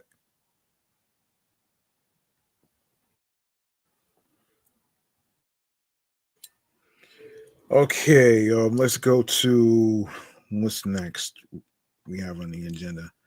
I feel for Will Smith though, man. You know what I mean? I feel for him. So, I mean, he moved on from that shit though, man. You know what I mean? He really moved on from that shit. So, yeah. So there you have it right there. Let me see. Let's see. Okay. So, yeah, so this next topic is dedicated to Mr. Softy. Everybody knows and is familiar with the Mr. Softy gene. What if I was to tell you that there is a store and an app where you don't have to worry about chasing the ice cream truck anymore? I'm going to actually get into it right here, right now. So we're gonna get into it right here. So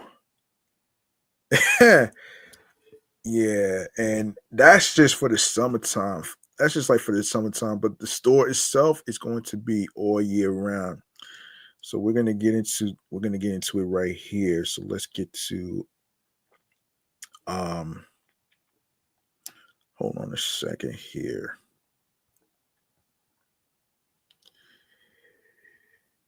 Yeah, let's talk about the app first.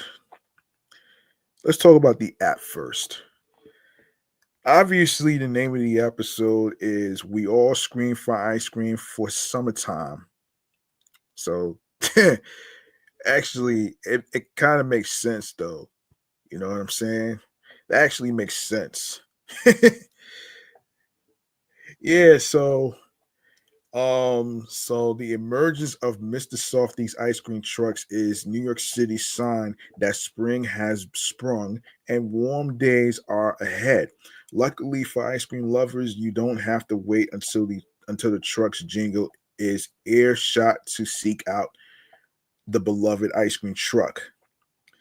You can track exactly where Mr. Softy is in NYC with an app like NORAD for ice cream.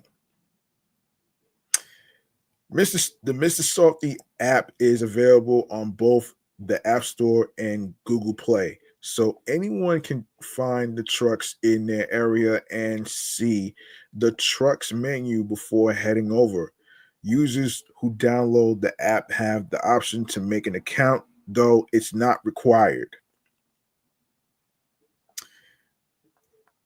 However, given the app permission to use your location is needed to track nearby trucks, those seeking out a Mr. Salty truck can then put in their zip code. A map of all the nearest to you Mr. Softy trucks will appear, and you can even see how long each individual truck has been on the road for when you click on it. If you are ready to welcome the arrival of spring, be sure to track down a Mr. Softy for a sweet treat. And speaking of Mr. Softy, recently there has been an opening in what is it, Central Islip, if I'm not mistaken. Central Islip, if I'm not mistaken, though. Um, if I'm not mistaken, yeah, yeah. Yeah, that's crazy though, man. I didn't even think about this shit though. Yeah, so wait a minute here. No, no, no, no, no, no, no, no, no, no. Wait a minute here. Wait a minute here. Where is this? Um, wait a minute here. If I could find it.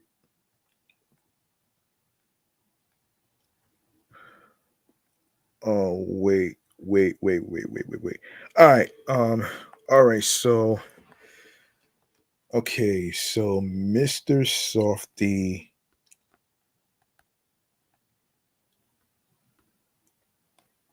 has a store in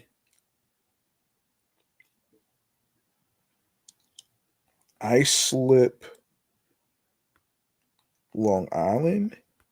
Is that? Let me see. Let me see. Let me see. um. Yeah, there is a. This is interesting, man. I just need to really get to. Okay, so the story goes like this, and this is according to Time Out and Fox 5, of course. Although Mr. Softy's iconic jingle and instantly recognizable truck have become part and parcel of New York culture, the famous franchise has never before operated a brick and mortar shop. That all changed this past week when the first ever Mr. Softy store debuted in East Islip on Long Island, which is located at 195 um 195 Carlton Avenue, about an hour long drive from Midtown Manhattan. The new space comes courtesy of Jimmy I hold on. Jimmy Jimmy I Jimmy Ilaya. Yeah, Jimmy Ilaya, who has been owning and operating the trucks all throughout the US since 2007. Inside, customers will get to choose from over 40 flavors of ice cream and classic Mr. Softy staples like shakes, sundaes, and banana boats. Expect a slew of new products as well, from crepes, which is pancakes, by the way, folks, to ice cream burgers. What? Wait. What? Am I hearing this? Am I hearing this right? Am I hearing this right? Ice cream burgers? Hold up. Wait a minute here.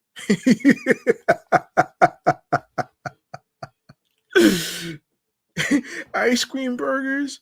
Really? Am I hearing this? Hold up. I know I'm not tripping. I know I'm not fucking tripping, but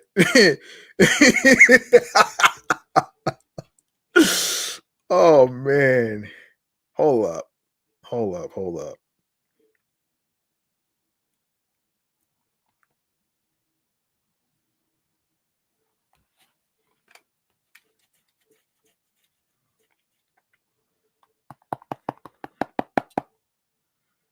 I know I'm ice cream burgers. I know I'm not tripping. Oh man. You know, there's creative ways to actually make snacks and desserts, right? There is creative ways. There are some combos that are good, and there are combos that sound a little weird and strange, like an ice cream burger. Who the hell thought about mixing ice cream with a burger? Are you kidding me? Are you kidding me?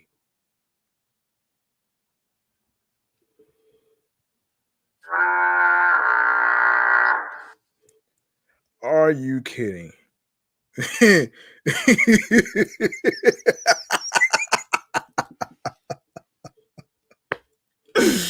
Oh shit.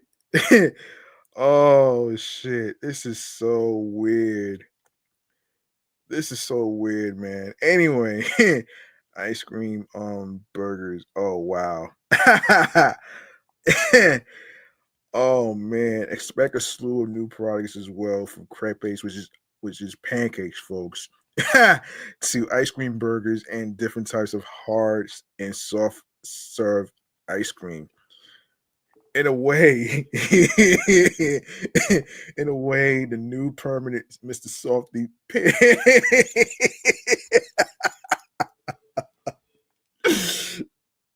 I'm sorry, but this is just too funny for me right now, man, for me to hear.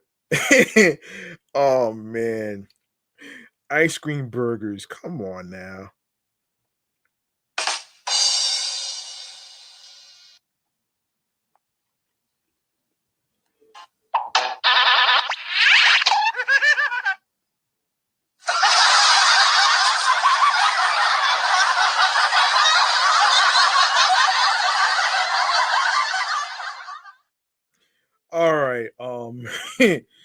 Oh man, I'm so yeah, that's crazy. Anyway, in a way, the new permanent Mr. Softy pays homage to the history of its address. The business took over the space previously occupied by Pam's Ice Cream Shop, which closed back in January after 40 years in business.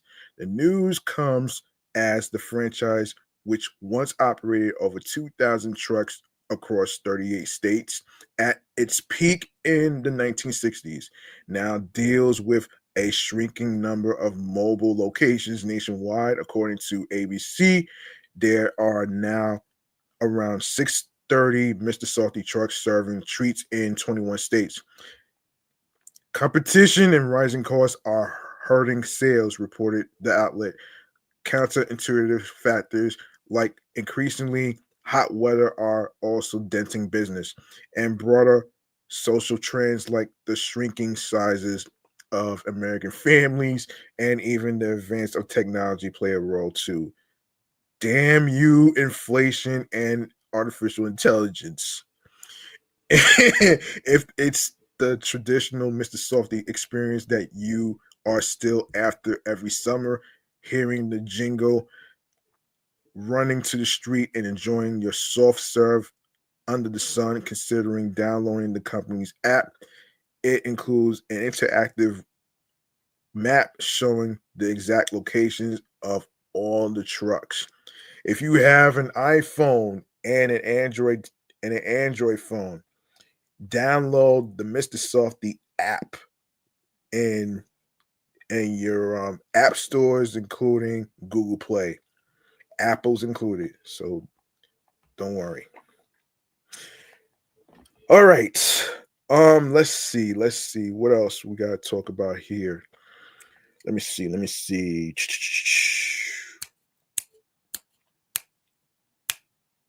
All right, let's talk about the actor that left the rookie. I find that very interesting. I find that very interesting actually. So oops. Let's get into the story of why this actor left the rookie. That's why I haven't seen his character in there, man. That's very odd and strange. So, you know, shit happens. Um,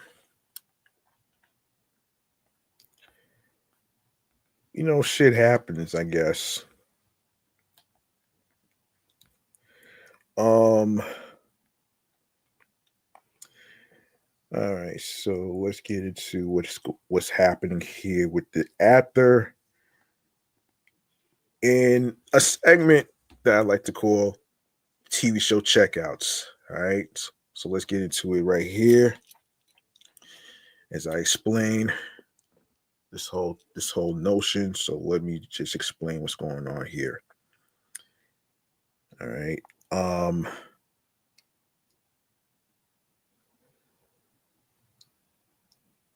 Okay.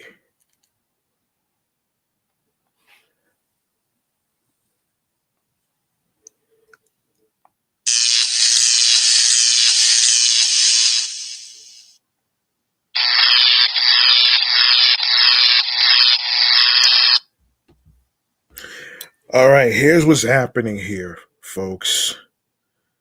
Um the actor who left, um I'm gonna tap into his name in a sec actually. So let me just look for it.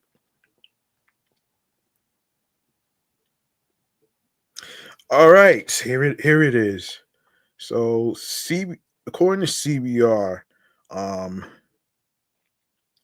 when the rookie returned for season 7 in January 2025, one regular character in the series was shockingly absent.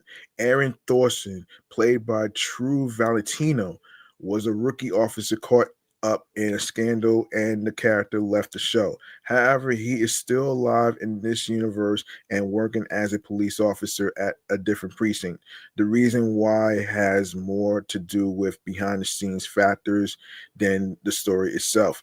Introduced in season 4, Aaron Thornton, Aaron Thorsen was a great character on The Rookie with a unique backstory. The son of rapper Lincoln Thorsen and reality TV star Yvonne Thorsen, Aaron was accused of murdering his best friend.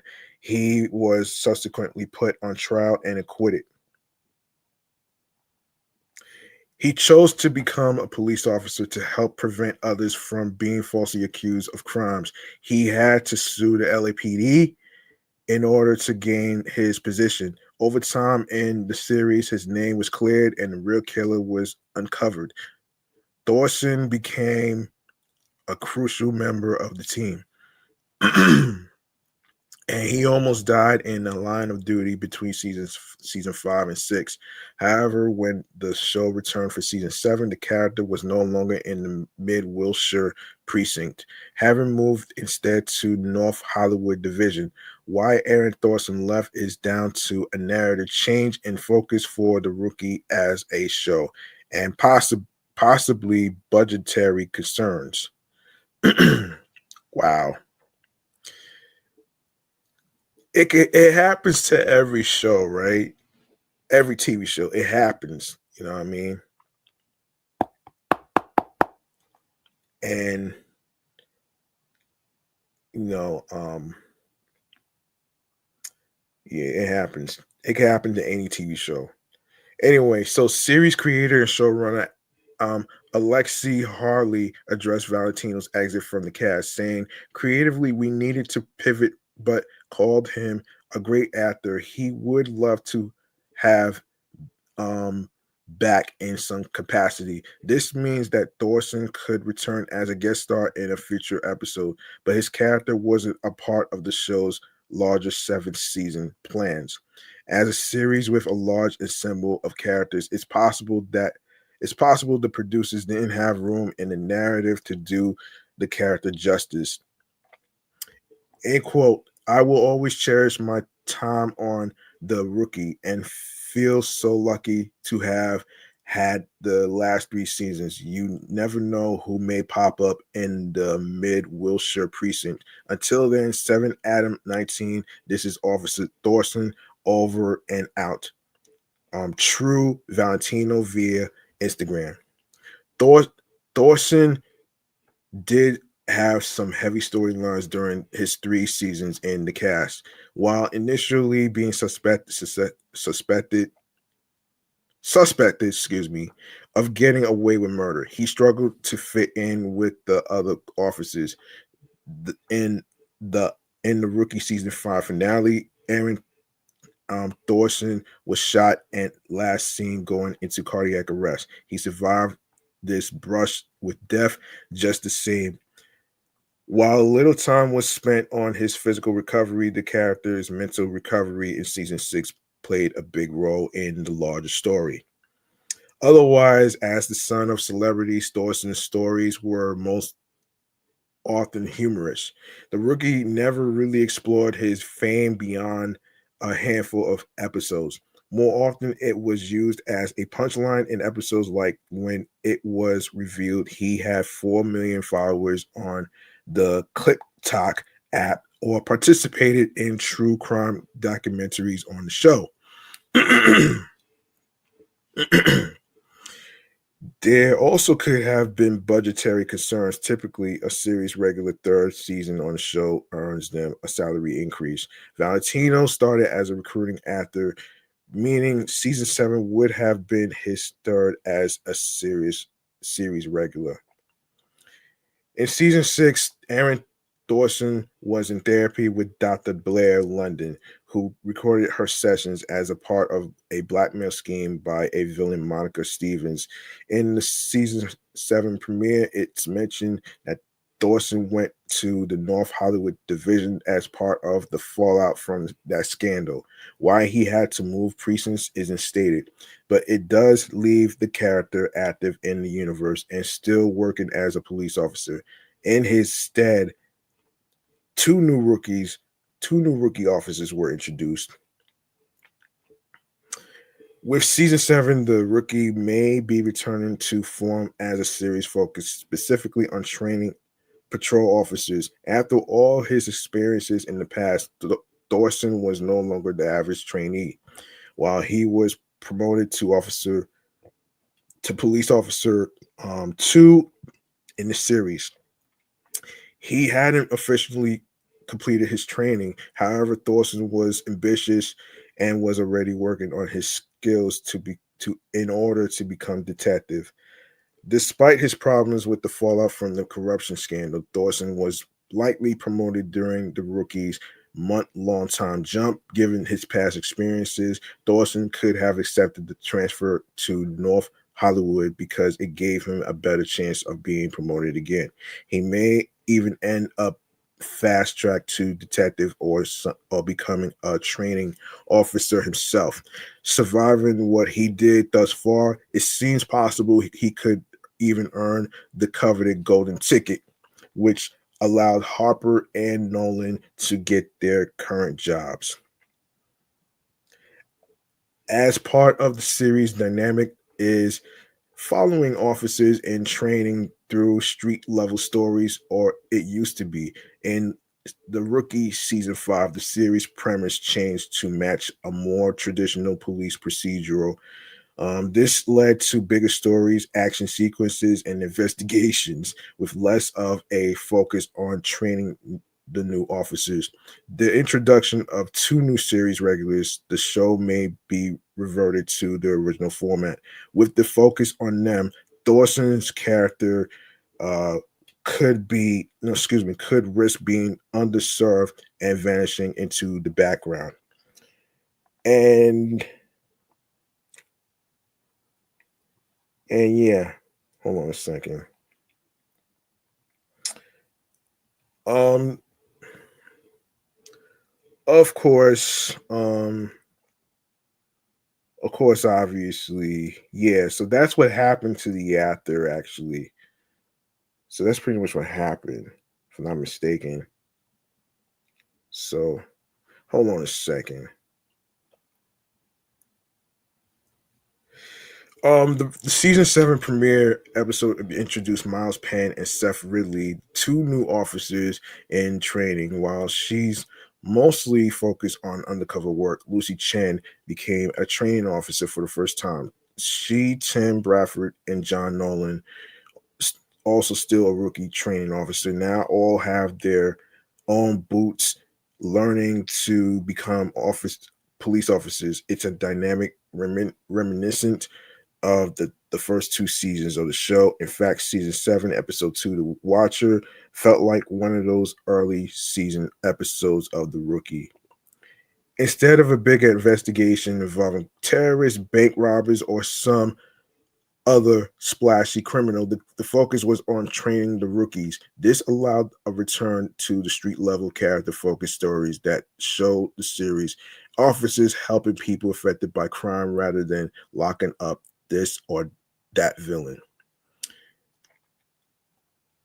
If the rookie is switching its focus back to more training oriented stories following patrol officers on the beat, Thorsen's exit does make some sense. While Ridley and Penn are still brand new, Juarez was taking charge on her plain clothes day at the same time, at the same level, of training or even more advanced. Thorsen's story would risk being redundant, especially given his ambition.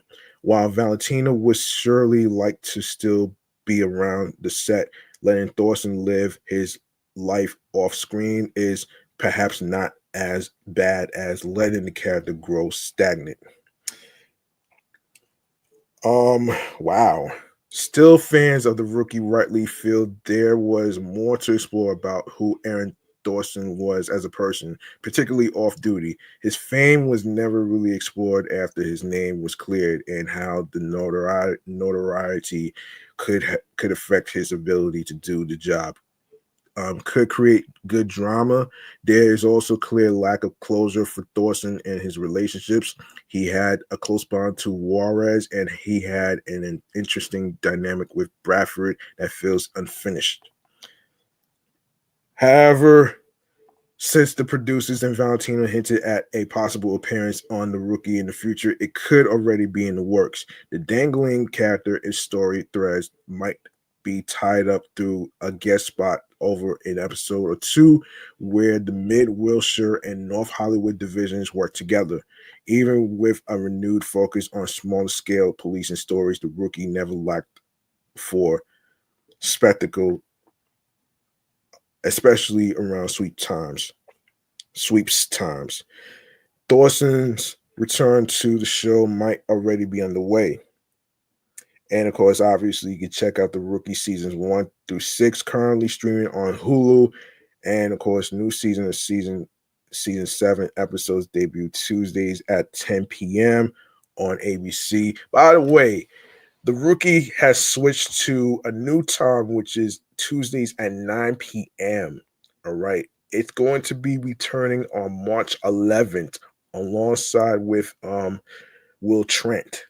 All right. So 9 p.m. on Tuesday next week on ABC. Check your local listings.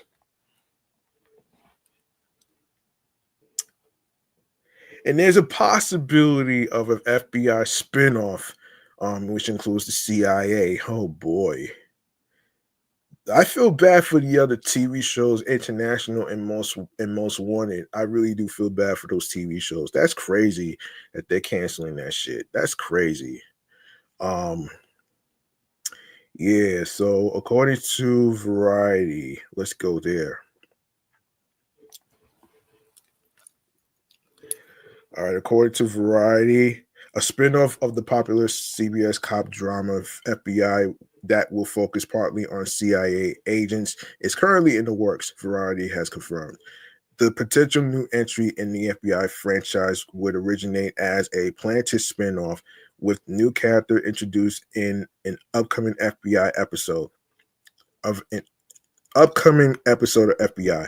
The official log line of the new project, currently titled FBI CIA, states a dedicated, straight laced FBI agent and a street smart CIA agent are part of a new clandestine task force charged with solving and preventing domestic terrorism in and around New York City. The show is targeting a potential series pickup for the 2025-2026 season. Casting is currently underway for 3 characters who will be introduced in the FBI episode, who would then serve as series regulars in the new show should it be greenlit. Dick Wolf is set as a writer and executive producer, along with FBI Most Wanted showrunner David Hudgens, as well as Nicole Perlman and David Chastain. Peter Jankowski of Wolf Entertainment will executive produce. Universal Television and CBS Studios will produce. Should FBI CIA go forward in this franchise for CBS? The broadcaster also currently airs both FBI Most Wanted and FBI International. Most recently, FBI was renewed for 3 additional seasons back in April 2024, while Most Wanted and International were renewed for 1 season each. This is also the latest potential franchise expansion that will be introduced in a current season of a CBS show.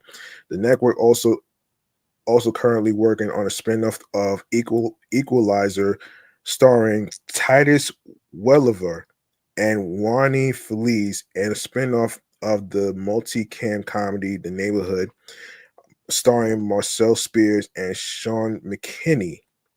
Damn, man. I know a lot of people online were very, very disappointed that FBI International and FBI Most Wanted were getting canceled.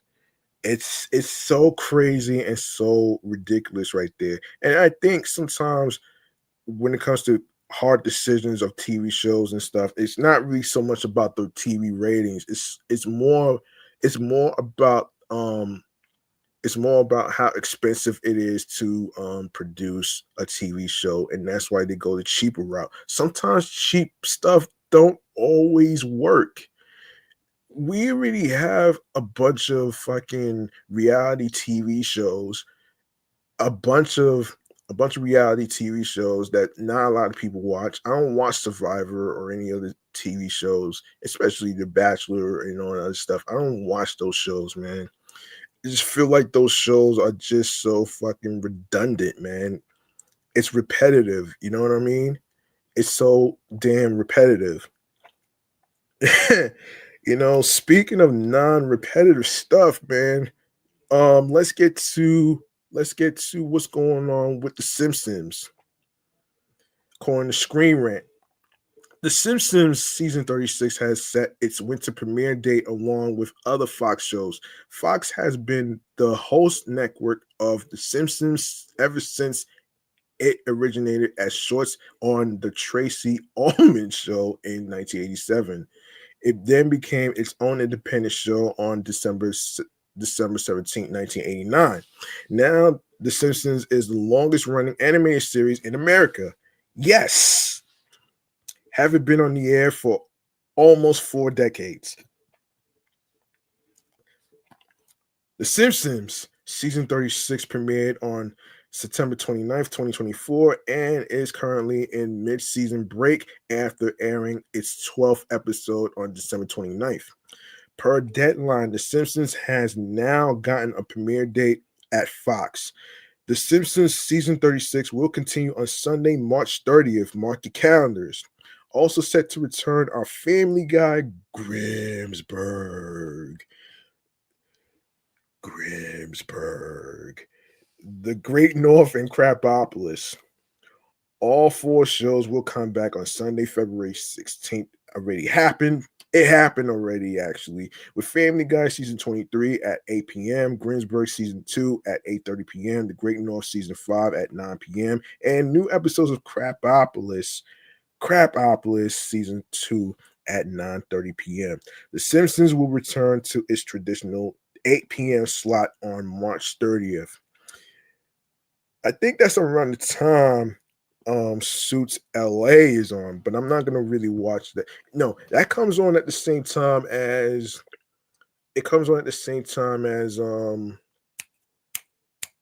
Tracker. So yeah, I'm not worried about that. So the current Fox series lineup will create a high-powered animated night on Sunday evening for the network. Those interested in adult animation series can get a whole slew of them on a single night, starting when 4 of the series return on February 16th, which happened already. Smartly, Fox will also combine 3 season premieres: Family Guy season 23, Grimsburg season 2, and The Great North season 5, with one series returning from mid-season break, Crapopolis, encouraging the maximum audience reach. The delay between these premieres and the return of The Simpsons season 36 will also give a chance for the other series to shine on their own before being overpowered by Homer and the crew. Oh shit. In season 23, Family Guy can still draw a lot of audience itself, but the 3 shows that it shares the night with are newer in their tenures. Hopefully, enough people will tune in during the weeks between February 16th and March 30th that these other series can gain momentum. Yes. While Family Guy will take over The Simpsons' long established time slot, it is only temporary before new episodes return. Seeing Fox's animated lineup for the series is a good reminder of what an exciting time it is for adult animation right now. Fans of the medium will not have to rely on just Fox this winter, as Prime Video also premieres Invincible season 3 in February. Between this and the Fox shows, the winter is an active time for these animated series, including promising newer titles like Grimsburg, and Crapopolis. So yeah, there you go, man. There you go, man. What is it? March 31st? No, March 30th. March 30th. Keep an eye out on that date. Keep the date locked. So there you go. Let's see. Let's see. Um, all right. All right, let's go to our next segment. We're gonna go to our next segment right here with we're gonna go to the next segment right here. Um Involving Captain America Brave New World. Let's see how I did, because this is crazy, man, for all these YouTubers who's actually hating on a movie, even though it's not about Steve Rogers. But come on, man, like, enough with this stupid idea of, a movie or a TV show being fucking woke. Like, stop it already, man. All right, so let's go to Movie Man Cave Popcorn.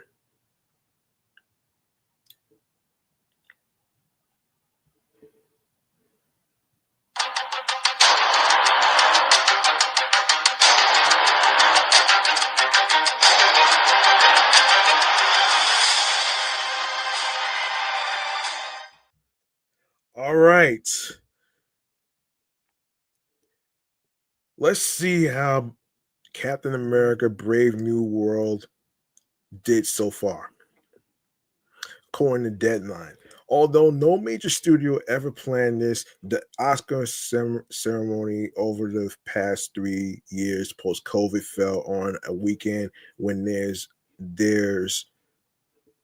when there was a number one film to brag about at the box office. Last year, the Oscar frame had Universal DreamWorks Animation's Kung Fu Panda opening at $57.9 million, while 2023 had uh, Paramount Spyglass Scream 6 opening to a franchise domestic record of $44.4 million in 2022 when the ceremony fell on March 27th.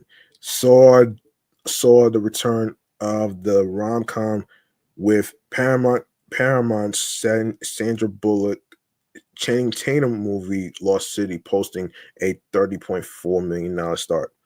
At the time when we want people to return to movie theaters while also watching the Oscars, having a solid number one opening, assisting in propping and highlighting the motion picture industry. But not this year. Get a blankie and a pillow for here. Here's how the weekend is going to shake out. The third weekend of Disney Marvel Studios' Captain America Brave New World is set to do around $14 million. That's negative 50%. That's because the Anthony Mackie movie is holding on to its IMAX screens, while the comp on Brave New World has been 2023's Ant-Man and the Wasp Quantumania.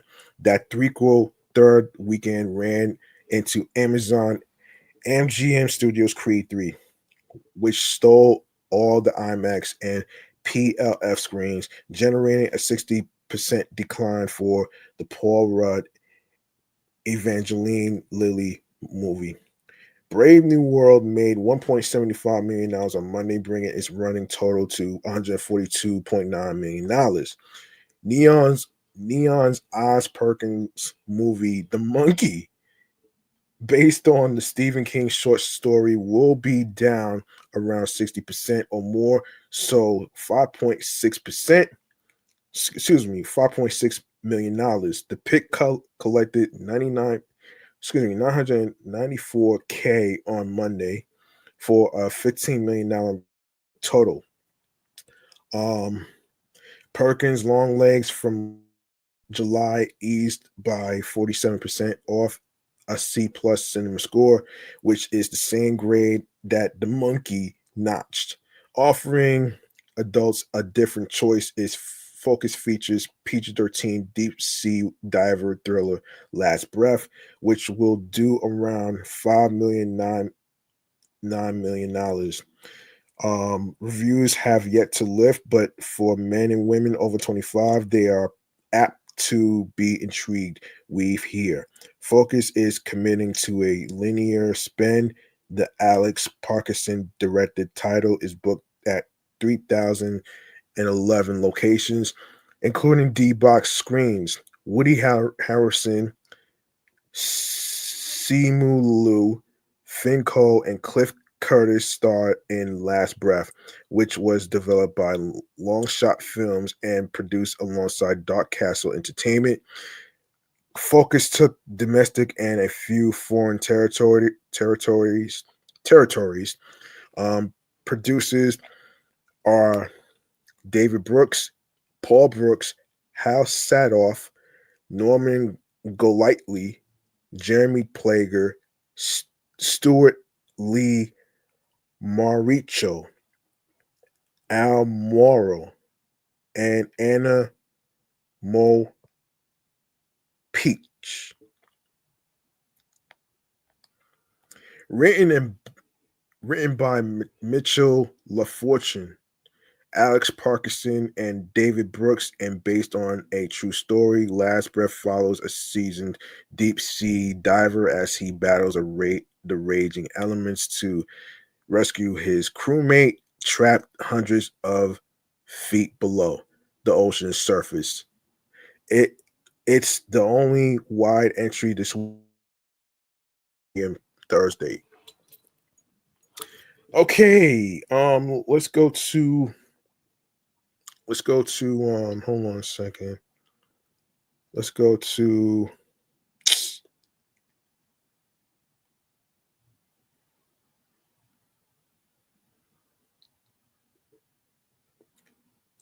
all right, there's some rumors going on in the gaming world that we gotta discuss. We're gonna discuss this in the video game entertainment room. All right, so let's go to it right here, right now. I want to get this out the way. All right.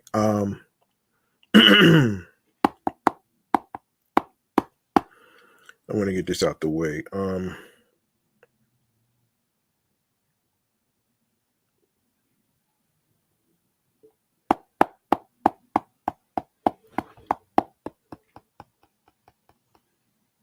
I want to get this out the way, actually. Hold on. All right, here it is. Here it is. Video game entertainment room.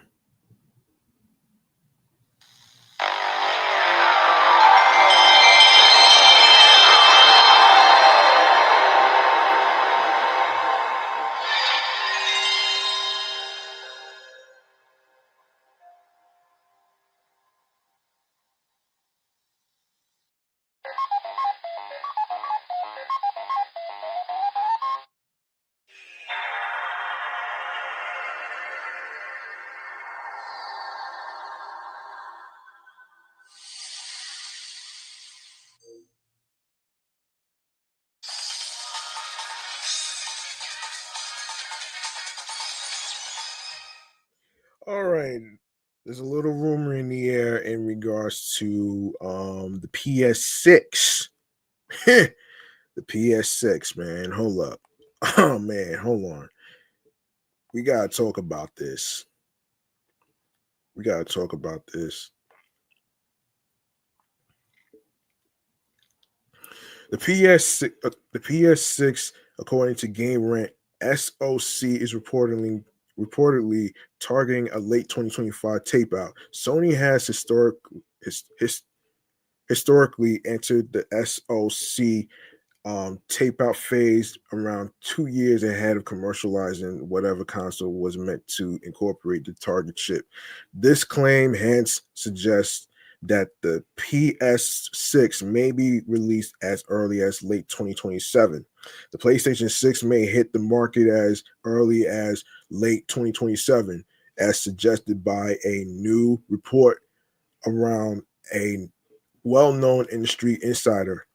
The This purported release window aligns with what Sony itself previously said about how long this current console generation is going to last.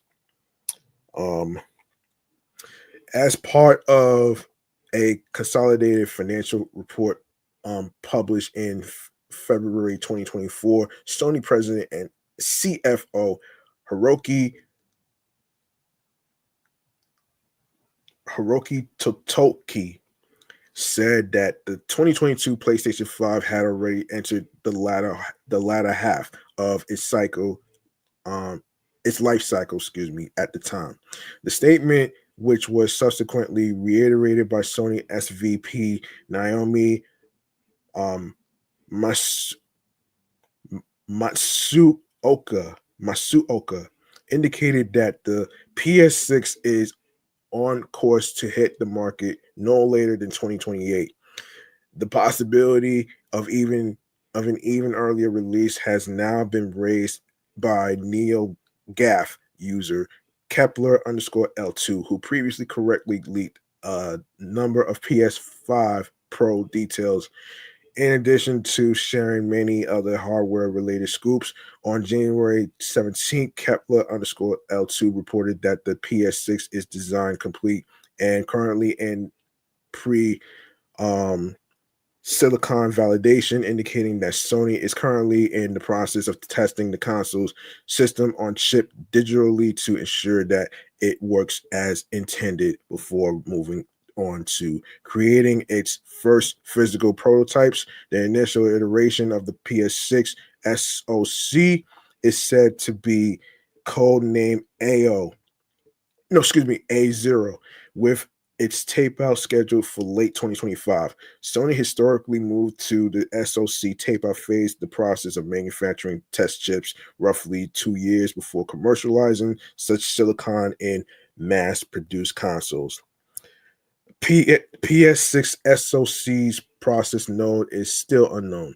Should history repeat itself this time around, the PS6 may be released in late 2027.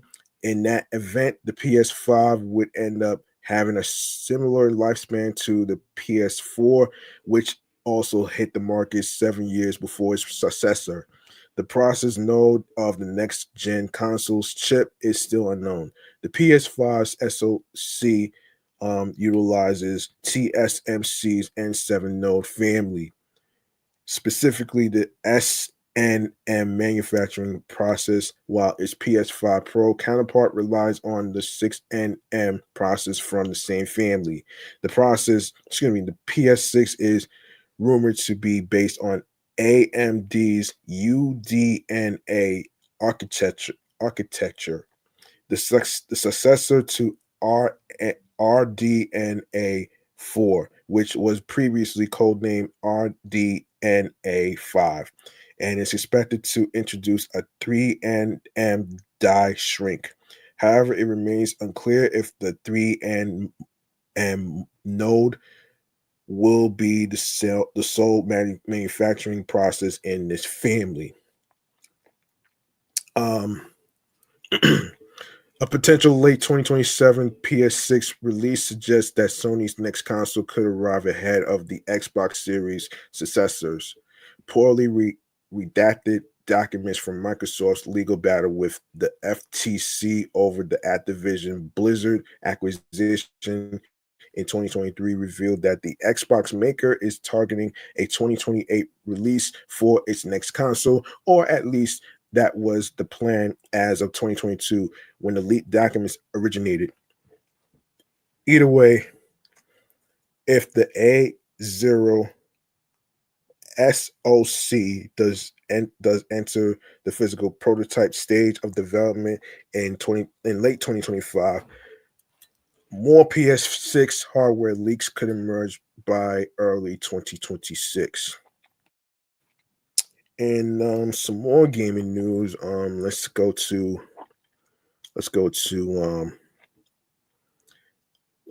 the let's go here.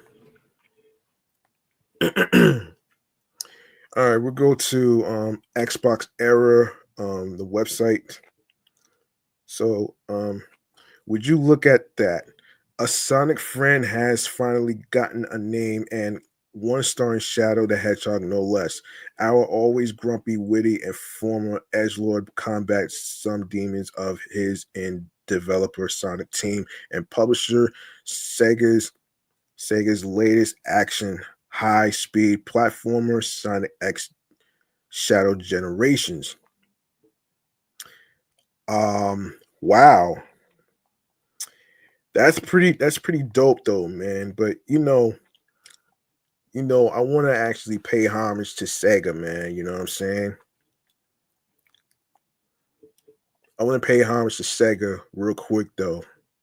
Um, they've been around for years with the Sega Genesis, the Sega Saturns, the Dreamcast, all that great stuff though. You know what I'm saying? And yeah, man. And yeah, as I said before, man, I'm going to pay homage and give credit. I want to give credit to the folks from Sega, man. You know what I'm saying?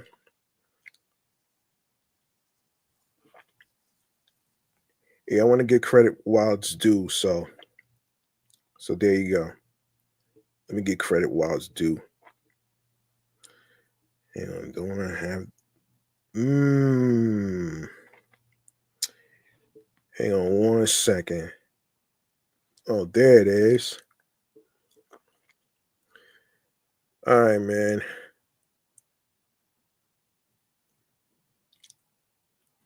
All right, so Sega, this credit is for you. This is me giving credit to you and all the things you've done with the gaming industry and the types of games you created. So here it is, me giving credit to you.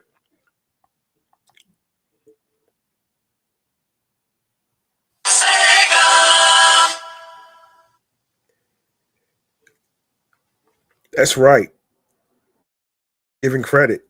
You know what I'm saying? So I just want to make sure I did that.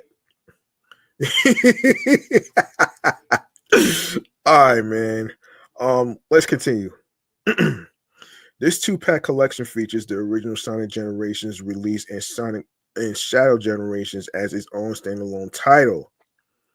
Very interesting. Very interesting.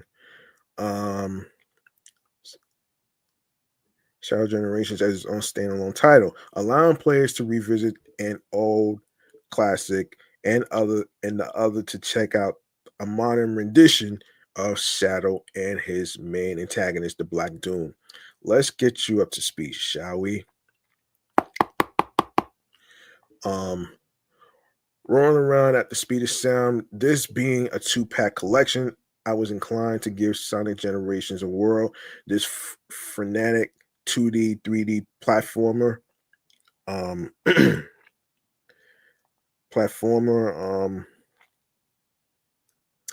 first came out about 12 years or so, give or take. This entry not only featured our wisecracking Sonic the Hedgehog, but introduced classic Sonic into the mix of friends he has. This chance meeting comes to be when a time-eating giant monster pops out of thin air during Sonic's birthday party. The uninvited guest proceeds to swallow up everything: color, props, Sonic's friends, and the many stages he's run over the last several decades. The thing didn't bother taking in Sonic, though, likely because the chili dog addict lacks proper hygiene. What follows an adventure across 9 stages, complete with 2 variations of each, along with many challenge stages. See when you play classic Sonic in all his rounded belly goodness. You'll be playing the first act of a stage where 2D Sonic runs through and does his very best to get to the end of the level. Act 2 is our 2D and 3D runner Sonic the Hedgehog's forte, and he'll be blasting through green hills, swats of water, cities, and so much more. All these stages are based on levels from older Sonic games such as Unleashed, Sonic Heroes Adventure, and the like. And for fans of these older titles, it's a nice treat to be running through HD renditions of these cool levels. Sonic Generations is a good game. Both Sonics are fun to play as along with the many stages you can run about. I especially prefer classic Sonic as he's not confined to the rather limited boost mechanic that Sonic Team has used for 3D Sonic since Unleashed. As some of these stages have only ever built for 3D, such as the Sonic Hero stage, I'm mixed on how they've turned out. Some stages like City Escape are very fun. Sonic 06's Burning City and the aforementioned Heroes stage are a pain to traverse as 2D Sonic. However, boss fights are generally unremarkable but fit the bill. 2D Sonic's levels have an issue where the camera likes to backseat instead of keeping up and makes some 3D turn 2D levels a pain in the rear. Um, Pain in the ass, to be honest. um, but otherwise, there are some seriously fun, replayable stages here. Speaking of City Escape, even today, seeing it in high definition is a treat. Likely the best of San Francisco you'll ever see. Um, Ju- June Sonoe, Atani Tomoya, and really just about every Sega composer continue to shine here years later with their arrangement of classic Sonic songs.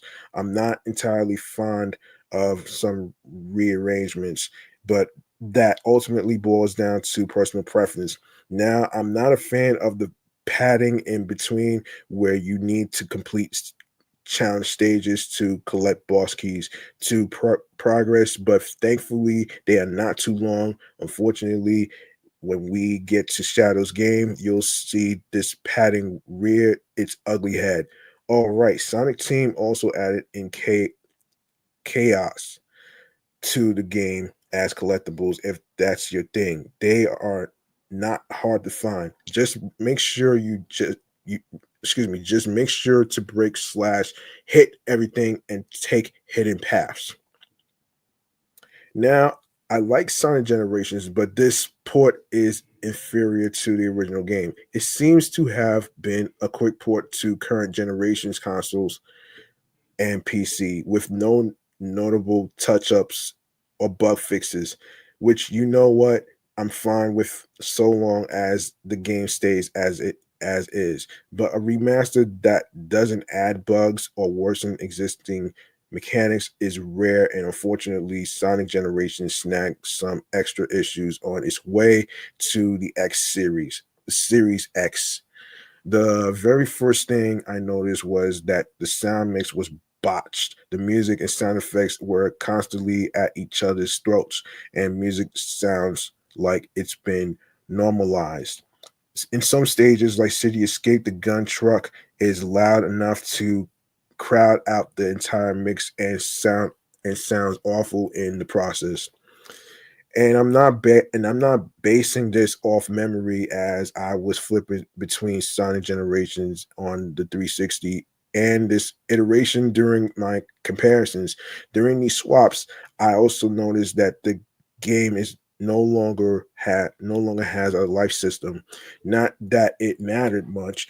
All it ever did was force a stage reset, but there are leftover skills that are meant to assist with said system that are now useless. Heck, you can still buy lives, but they don't seem to do anything when you do so. Couldn't have even renamed the string Sonic Team.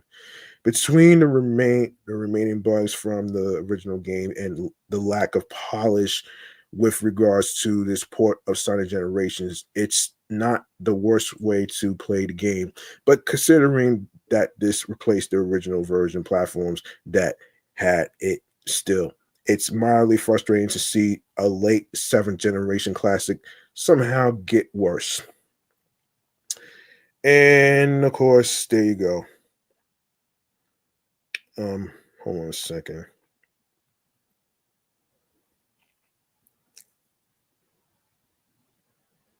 Yeah, man. Hold on.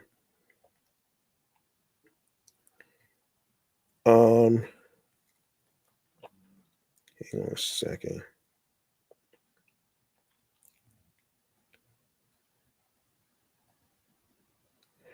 All right. Let me see. Let me just a shadow of doubt. Um, let me just owl no edge. Man.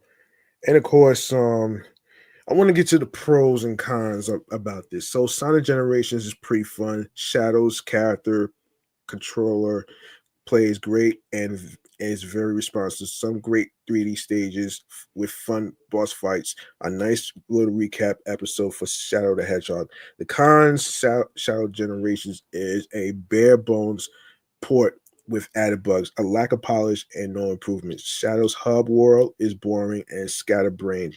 Challenge levels are nothing more than padding. A fair bit of a mechanic bloat on Shadow's part. 2D shadow levels should be outlawed. Yeah, that's not gonna happen. That's not gonna happen though, man. But it did a lot though, man.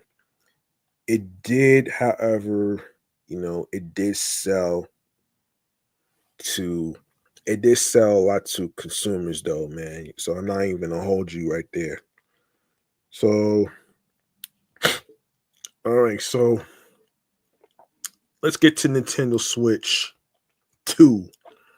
Nintendo Switch 2, of course. For all you gamers out there, this one's for you. Um, so Nintendo is finally set to launch the Nintendo Switch 2 this year. The console was formally unveiled last month, but it was a rather short and unceremonious reveal. And in a short 2-minute video, Nintendo confirmed that the leaked model to be accurate and teased the existence of Mario Kart 9. It's not until April's Nintendo 2 Switch Direct, due to be held on Wednesday. What is it? April 2nd? Yeah, April 2nd, I believe. Yeah. That we'll find out more. Hopefully it's then that Nintendo will open up about the console's specs, pricing, release date, and launch titles. Clearly, Mario Kart 9 is going to be one of those launch titles, with a third-party indie now also having been confirmed for the console. Woo Doo is coming cozy 3D puzzler, and the game recently confirmed that the Nintendo Switch 2 will be one of its launch platforms. Developed by Tiny Monk's Tales and set to be published by um, Daedalic Entertainment, Voodoo centers around the character of Foxy. It's essentially a coming of age tale where players will have to piece together a 3D wooden scenes in order to progress the story. It sounds very simple, and it is, but this is a game with an exquisite level of attention to detail. I had the opportunity to sample Voodoo at last year's Gamescom, and it was easily one of my favorite games of the trip.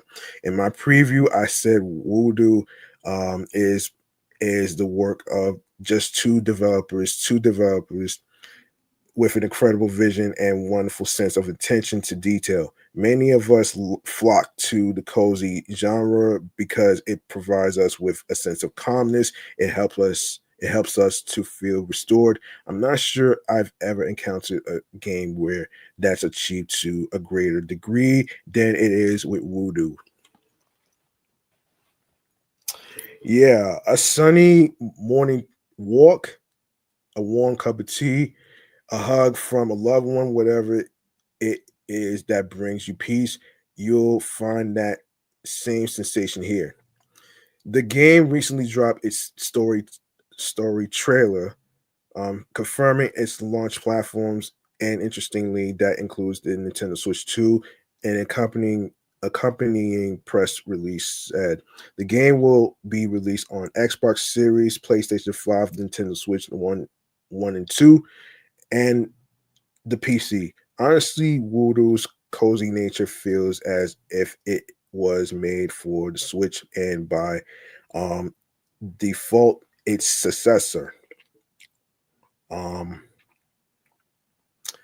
this is easily one of the first games I'll be uploading alongside Nintendo's inevitable first party seat. All right, so there you go. This is crazy, man. This is crazy. Um, who's this posted? Anyway, let me just let me see. This was published. Okay. So let me see. It did. Hold on a second. So wait a minute, man. So what I'm seeing is the prices, right? So, according to okay, as Central Leaks revealed in its recent tweet, the price of Nintendo Switch games just went up across all Latin America, and it's got fans worried that the price of Nintendo games is set to increase across the board. Of course, using Pokemon Scarlet as an example, Central Leaks notes that the price of Nintendo Switch games has increased by what seems to be roughly one sixth. Yeah, so it's so $69.99 from $59.99. Here's their rough comparison of price increases across Latin American countries. Brazil, $299 to $349. Mexico, $1,199 to $1,399. Damn. Chile, 58,990 to 69,990. Peru, damn, son. Peru is like what, 229 to $2,690. Damn. Argentina, $57,669 to $69,819. As Fisher notes, this price increase could simply be isolated to Latin American markets. Yeah, so there you go. So this is yeah. So April 2nd is going to be happening. It's going to be happening. It's going to be like a showcase for Nintendo Switch 2 focus Nintendo Direct showcase. I believe if you go to their YouTube channel page and subscribe over there, you should be able to gather a better understanding on not only the game system itself, but the price. All right, man. I want to get to one more segment, man. I want to get to one more segment, man. One more segment before I even wrap up here, actually. So let's see if I can find it. Oh, damn. Yeah, I wanna I wanna go to this segment right here, man. And I told y'all that I got you with the Wu-Tang announcement. So let's go here right now to remains to be seen. Let's do this.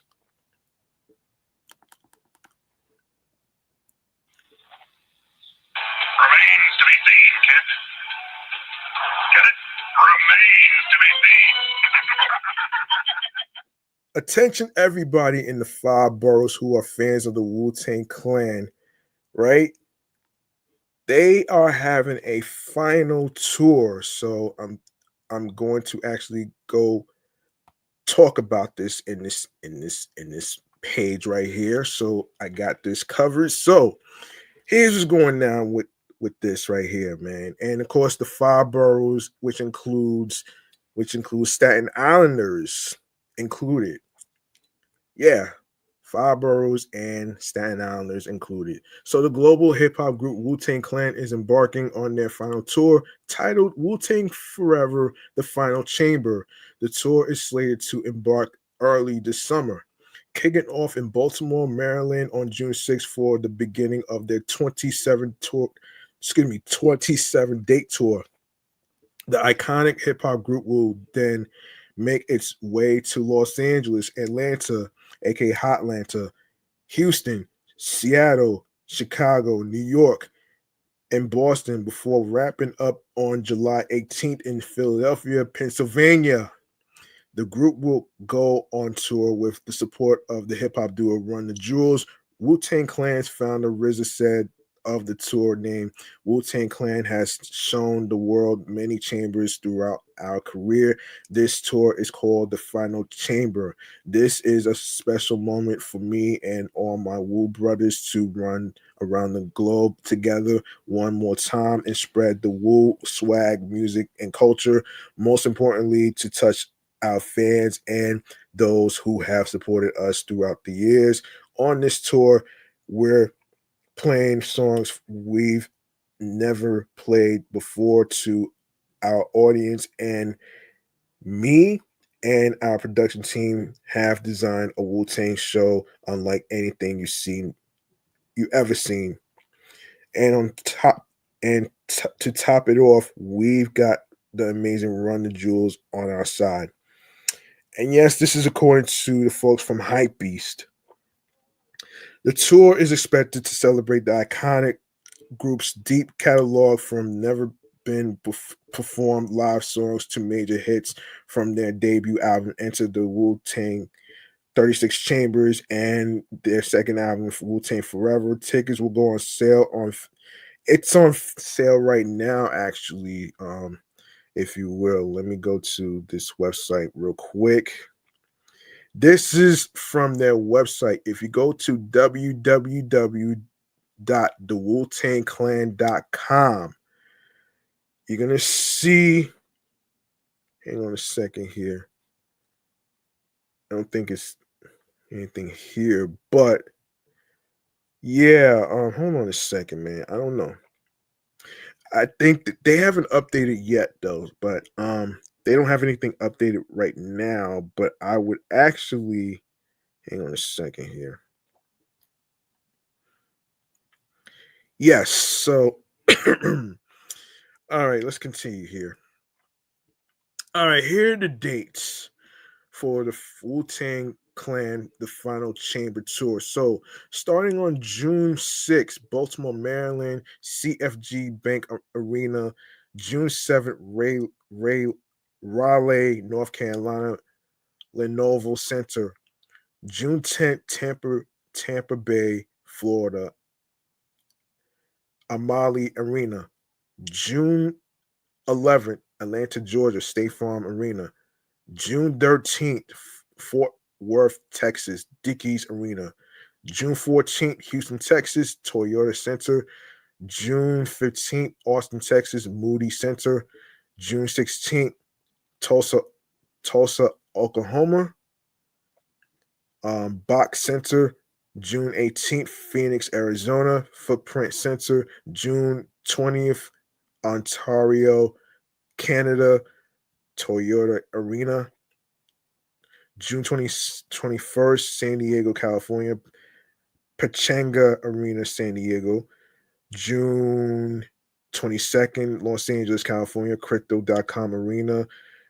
June 24th, San Francisco, California, Chase Center. June 26th, Sacramento, California, Golden One Center. June 28th, Seattle, what is it? Seattle, Colorado.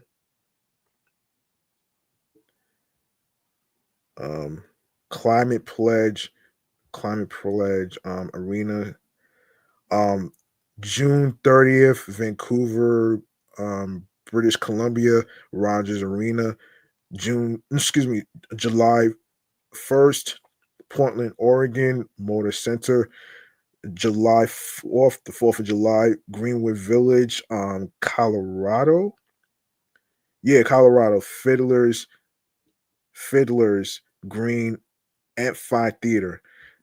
July 7th, Chicago, Illinois, United Center. July 8th, Detroit, Michigan, Little Caesars Arena. July the 9th, Columbus, Ohio, Nationwide Arena.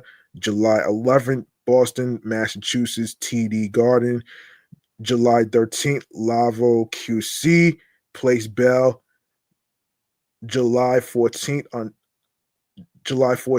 Toronto, Ontario, Scotia Bank Arena. July 16th, New York, Madison Square Garden. July 17th, Newark, New Jersey, Prudential Center. And last but not least, July 18th, Philadelphia, Pennsylvania, Wells Fargo. All right, so these are the dates of the Wu-Tang Clan, the Final Chamber Tour. You go to hypebeast.com/2025/2/Wu-Tang Clan Forever, the Final Chamber finale. All right. So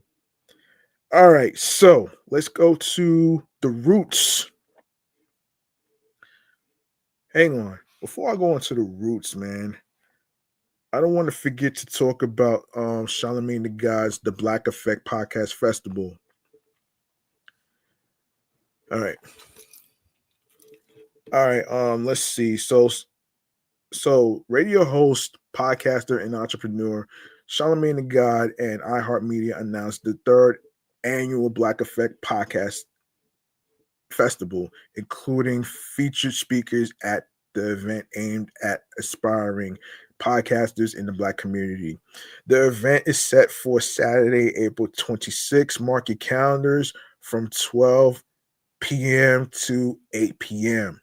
Eastern at Pullman Yards in Atlanta, Georgia.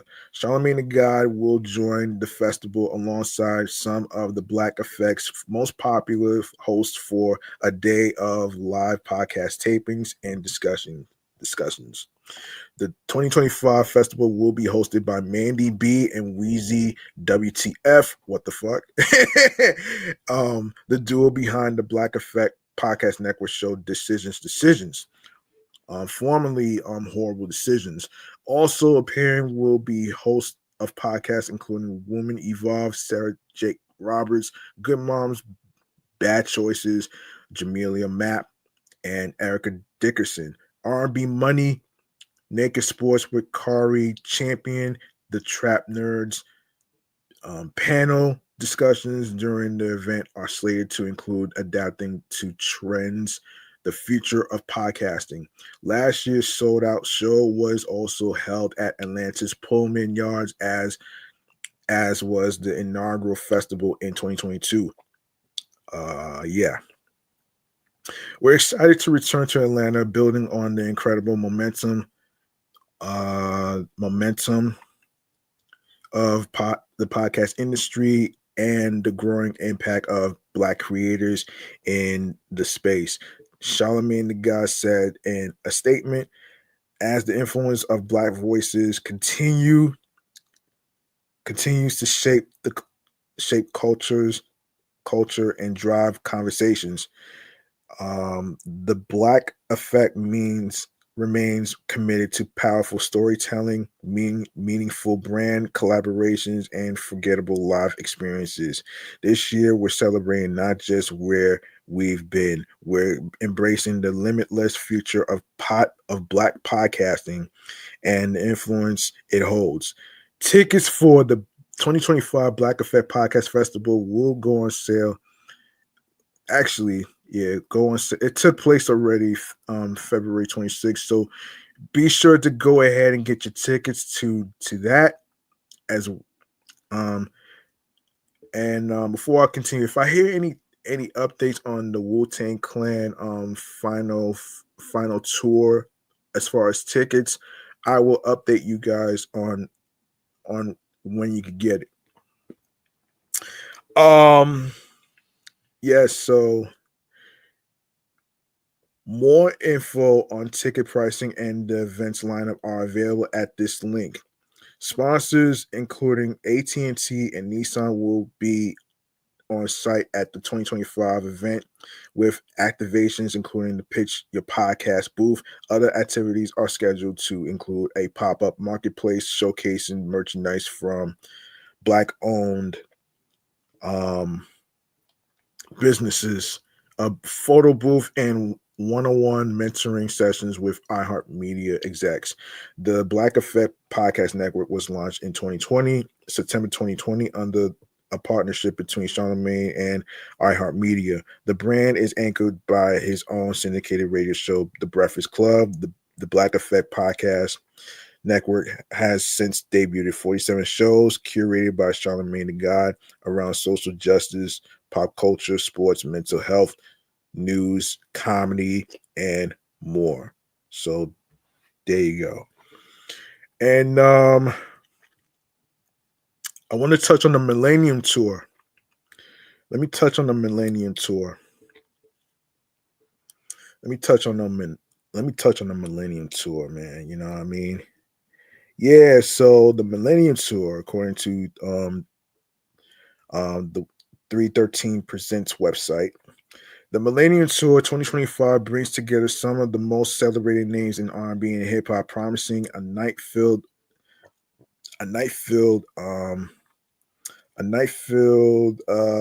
with chart-topping hits and unmatched energy. Fans can expect unforgettable performances from acts whose music from hip hop to R&B defined the 2000s and continues to resonate today. This star-studded lineup includes Trey Songz, Omarion, Bow Wow, Plies, Boosie, Ying Yang Twins, Ray J, Sammy, Bobby V, Pleasure P, Nivea, and a special guest appearance by Rick Ross, showcasing the musical performances that define a generation.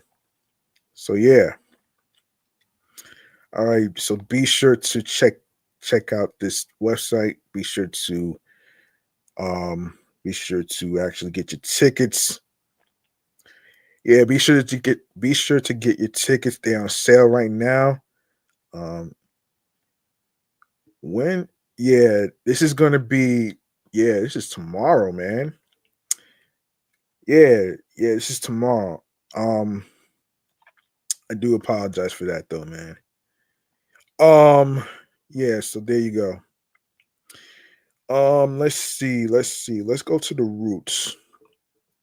The Roots is celebrating the 30th anniversary of Do You Want More, a residency at the Blue Note in New York City.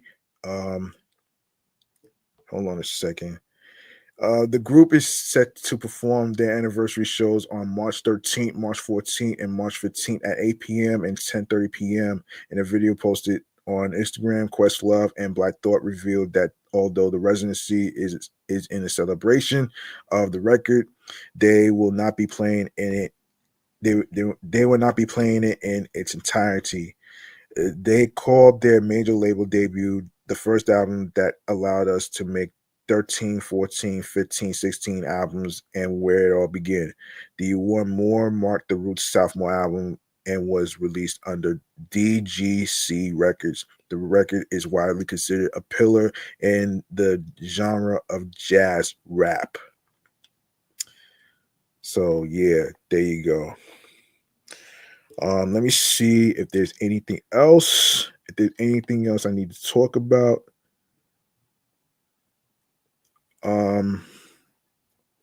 If I don't get to the other places, I do apologize. I want to actually get to this last portion actually. So yes, Elite Comics 11 Expo is happening tomorrow, March 8th and 9th, 2025, from 10 a.m. to 6 p.m. Our first ever in-person comic show, fair prices, amazing comics, comic focused show, prices based on recent sales data, fresh sellers, great food. Grab your tickets there. All that great stuff right there. And this is going to take place in St. John's University, 171-52 Union Turnpike, Jamaica, New York, which is in Queens. And if you are driving, enter the campus into the main parking garage, 171-52 Union Turnpike.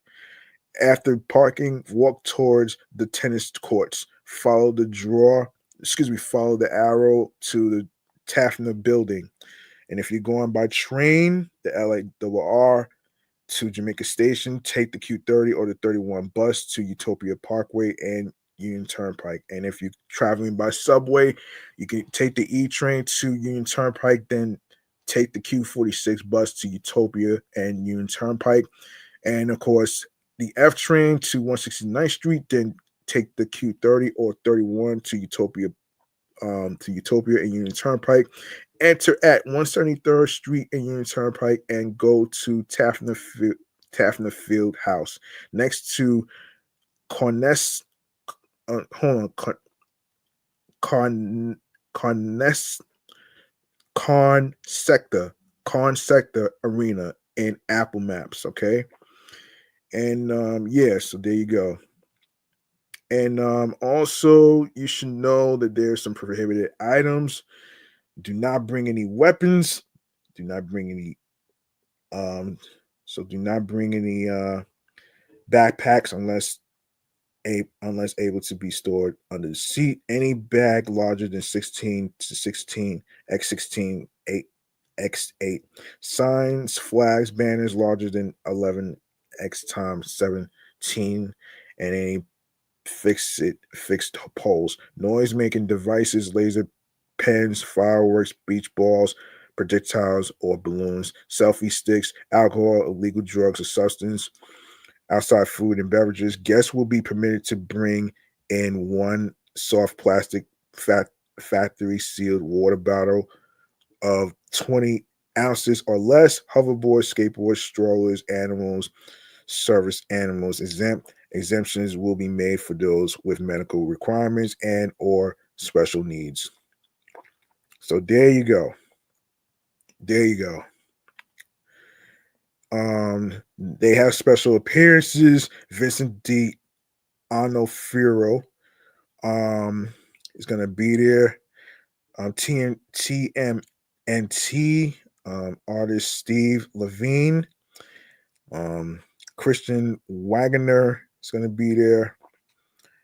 And let's see. I think that's it, man. Yeah, go to the website elitecomics11.com. I actually talked about this in episode 382. So yeah, there you go. All right, I'm about to wrap up right here, man. I've been doing this for too long, actually. So let me just all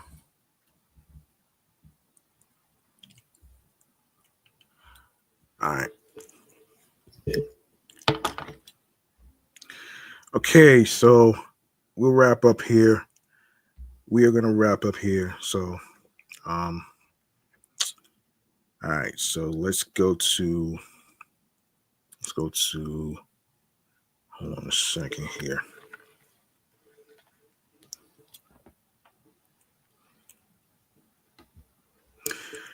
All right, so we're gonna go to our very last segment right here, man. Last segment right here is stream choices on the go, man. Let's go.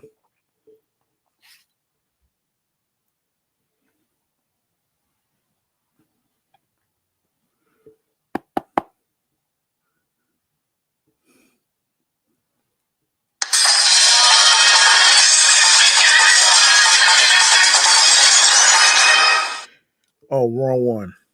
Sorry. All right. Make sure you follow Off the Meat Rat Chainz New York Avenue podcast on Blue Sky Social, Facebook, Threads, and Instagram, alongside with my other podcast shows that I do, which are Sports Edition Show, Excellent Fun Vibrant Talks podcast, the Entertainment Review Show, Meticulous Vibe Juice podcast, are also on Blue Sky Social, Facebook, Threads, and Instagram as well. And of course, don't forget to actually follow me, your host with the most on Instagram as well, Threads as well. And yeah, so I want to actually if you go to the link in bio, I'm gonna actually run down a few things actually where you can listen and stream and watch. All right, so I got you. All right, so if you go to the link that says linktree/gmoneystacks555, which is also the same name as the channel, you're gonna see Odyssey, Audible, Audioburst, Amazon Music, Breaker, Bullhorn FM, Castbox, yeah, these are listen notes, Moon FM podcast, Overhaul FM podcast, Player FM, Pocket Cast, Podbay, Podfriend, Podhound, Podopolo, Podorama podcast, Index podcast, Addict, Podchaser, Podverse, Podcast Guru, Podvine, Snip, Spotify for creators. You can also comment on Spotify for creators in case you don't know. TuneIn Radio, Radio Public, Fountain, iHeartRadio, the number one app where you can listen to your favorite music artists, singers, rappers, radio stations, and podcast shows and episodes for free. You don't need a credit card or debit card to download iHeartRadio. All you need to do is subscribe, follow on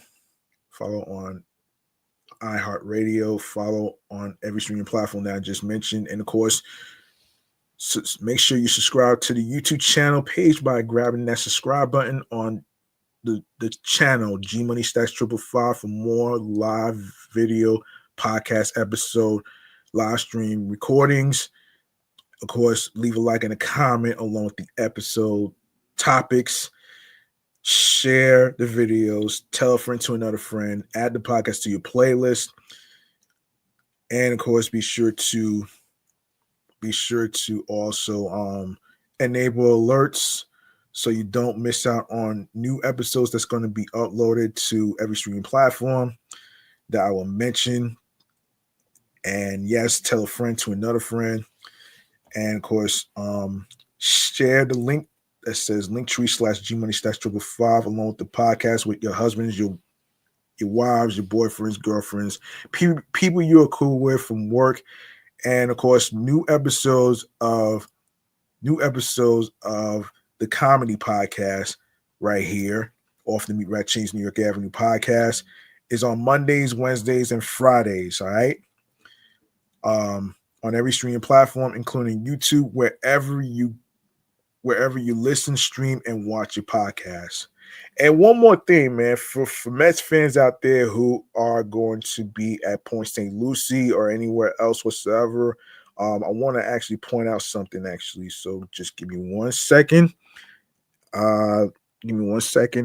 So the Mets are going to be playing on Sunday. They're going to be playing on Sunday, actually. I'm looking for the March thing, actually. So let me just look for it. Let me just look for it, though. So on March 9th, the Mets are going to be playing against the Washington Nationals on Pix 11 at 1:10 p.m. Eastern, and on Monday, St. Louis Cardinals on SNY at 6:10 p.m. Eastern. So they're both going to be in Port St. Lucie. All right. So mark your calendars, Sunday, March 9th. The Mets are going to be at Port St. Lucie against Washington Nationals on Pix 11 and on SNY, alongside with the St. Louis Cardinals. Monday, March 10th, 6:10 p.m. Mets take on the Cardinals at Port St. Lucie at at Port St. Lucie at 6:10 p.m. All right. I'm out of here. That's it. Whatever topics I don't get to, I'll cover it next time. Remember, the grind doesn't stop, hard work pays off. Let me just say, remember, the grind doesn't stop, hard work pays off. If you want something, you have to work hard and earn it. It's not going to be given to you on a fucking silver platter. Please find your skill, find your niche, and whatever career field you're trying to do. And of course, be sure to also be on your P's and Q's creatively,